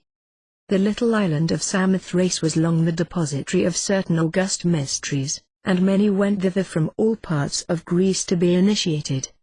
It was said to have been settled by the ancient Pelasgi, early Asiatic colonists in Greece. The gods adored in the mysteries of this island were termed Kabiri, an oriental word, from Kaba, great. Varro calls the gods of Samothrace, potent gods. In Arabic, Venus is called Kaba. Varro says the great deities whose mysteries were practiced there, were heaven and earth. These were but symbols of the active and passive powers or principles of universal generation. The 2 twin, Castor and Pollux, or the Dioscuri, were also called the gods of Samothrace, and the Scholiast of Apollonius, citing naysayers, gives the names of Ceres, Proserpine, Pluto, and Mercury, as the four Kabiric divinities worshipped at Samothrace, as Axiros, Axiosa, Axiosus, and Casmillas. Mercury was, there as everywhere, the minister and messenger of the gods, and the young servitors of the altars and the children employed in the temples were called Mercuries or Casmillas, as they were in Tuscany, by the Etrusci and Pelasgi, who worshipped the great gods. Tarquin the Etruscan was an initiate of the mysteries of Samothrace, and Etruria had its Kabiri as Samothrace had. For the worship of the Kabiri spread from that island into Etruria, Phrygia, and Asia Minor, and it probably came from Phoenicia into Samothrace, for the Kabiri are mentioned by Sanchoniathon, and the word Kabir belongs to the Hebrew, Phoenician, and Arabic languages. The Dioscuri, tutelary deities of navigation, with Venus, were invoked in the mysteries of Samothrace. The constellation Auriga, or Phaeton, was also honored there with imposing ceremonies. Upon the aeronautic expedition, Orpheus, an initiate of these 427 mysteries, a storm arising, counseled his companions to put into Samothrace. They did so. The storm ceased, and they were initiated into the mysteries there, and sailed again with the assurance of a fortunate voyage, under the auspices of the Dioscuri, patrons of sailors and navigation. But much more than that was promised the initiates. The Hierophants of Samothrace made something infinitely greater to be the object of their initiations, to wit, the consecration of men to the deity, by pledging them to virtue, and the assurance of those rewards which the justice of the gods reserves for initiates after death. This, above all else, made these ceremonies august, and inspired everywhere so great a respect for them, and so great a desire to be admitted to them, that originally caused the island to be styled sacred. It was respected by all nations. The Romans, when masters of the world, left it its liberty and laws. It was an asylum for the unfortunates and a sanctuary inviolable. The men were absolved of the crime of homicide, if not committed in a temple. Children of tender age were initiated there, and invested with the sacred robe, the purple tincture, and the crown of olive, and seated upon a throne, like other initiates. In the ceremonies was represented the death of the youngest of the Kabiri, slain by his brothers, who fled into Etruria, carrying with them the chest or ark that contained his genitals, and there the phallus and the sacred ark were adored. Herodotus says that the Samothracian initiates understood the object and origin of this reverence paid the phallus, and why it was exhibited in the mysteries. Clement of Alexandria says that the Kabiri taught the Tuscany to revere it. It was consecrated at Heliopolis in Syria, where the mysteries of a divinity having many points of resemblance with Atys and Cybele were represented. The Pelasgi connected it with Mercury, and it appears on the monuments of Matthias, always and everywhere a symbol of the life-giving power of the sun at the vernal equinox. In the Indian mysteries, as the candidate made his 3 circuits, he paused each time he reached the south, and said, "I copy the example of the sun, and follow his beneficent course." Blue Masonry has renamed the circuits, but has utterly lost the explanation, which is, that in the mysteries the candidate invariably represented the sun, descending southward toward the reign of 428 the evil principle, Ahriman, Sita, or Typhon, darkness and winter, there figuratively to be slain, and after a few days to rise again from the dead, and commence to ascend to the northward. Then the death of Sita was bewailed, or that of Gama, slain by Iswara, aid committed to the waves on a chest, like Osiris and Bacchus, during which the candidate was terrified by phantoms and horrid noises. Then he was made to personify Vishnu, and perform his avatars, or labors. In the first 2 he was taught in allegories the legend of the deluge. In the first he took 3 steps at right angles, representing the 3 huge steps taken by Vishnu in that avatar, and hence the 3 steps in the master's degree ending at right angles. The 9 avatars finished, he was taught the necessity of faith, as superior to sacrifices, acts of charity, or mortifications of the flesh. Then he was admonished against 5 crimes, and took a solemn obligation never to commit them. He was then introduced into a representation of paradise, the company of the members of the order, magnificently arrayed, and the altar with a fire blazing upon it, as an emblem of the deity. Then a new name was given him, and he was invested in a white robe and tiara, and received the signs, tokens, and lectures. A cross was marked on his forehead, and an inverted level, or the Tau cross, on his breast. He received the sacred cord, and divers amulets or talismans, and was then invested with the sacred word or sublime name, known only to the initiated, the trilateral A.U.M. Then the multitude of emblems was explained to the candidate, the arcana of science hidden under them, and the different virtues of which the mythological figures were more personifications. And he thus learned for the meaning of those symbols, which, to the uninitiated, were but a maze of unintelligible figures. 429 Godhead, the happiness of the patriarchs, the destruction by the deluge, the depravity of the heart, and the necessity of a mediator, the instability of life, the final destruction of all created things, and the restoration of the world in a more perfect form. They inculcated the eternity of the soul, explained the meaning of the doctrine of the metempsychosis, and held the doctrine of a state of future rewards and punishments, and they also earnestly urged that sins could only be atoned for by repentance, reformation, and voluntary penance, and not by mere ceremonies and sacrifices. The mysteries among the Chinese and Japanese came from India, and were founded on the same principles and with similar rites. The word given to the new initiate was Omitofo, in which we recognize the original name A.U.M. coupled at a much later time with that of Fo, the Indian Buddha, to show that he was the great deity himself. The equilateral triangle was one of their symbols, and so was the mystical Y, both alluding to the triune God, and the latter being the ineffable name of the deity. A ring supported by 2 serpents was emblematical of the world, protected by the power and wisdom of the Creator, and that is the origin of the 2 parallel lines, into which time has changed the 2 serpents, that support the circle in our lodges. Among the Japanese, the term of probation for the highest degree was 20 years. The main features of the Druidical mysteries resembled those of the Orient. The ceremonies commenced with a hymn to the sun. The candidates were arranged in ranks of 3s, 5s, and 7s, according to their qualifications, and conducted 9 times around the sanctuary, from east to west.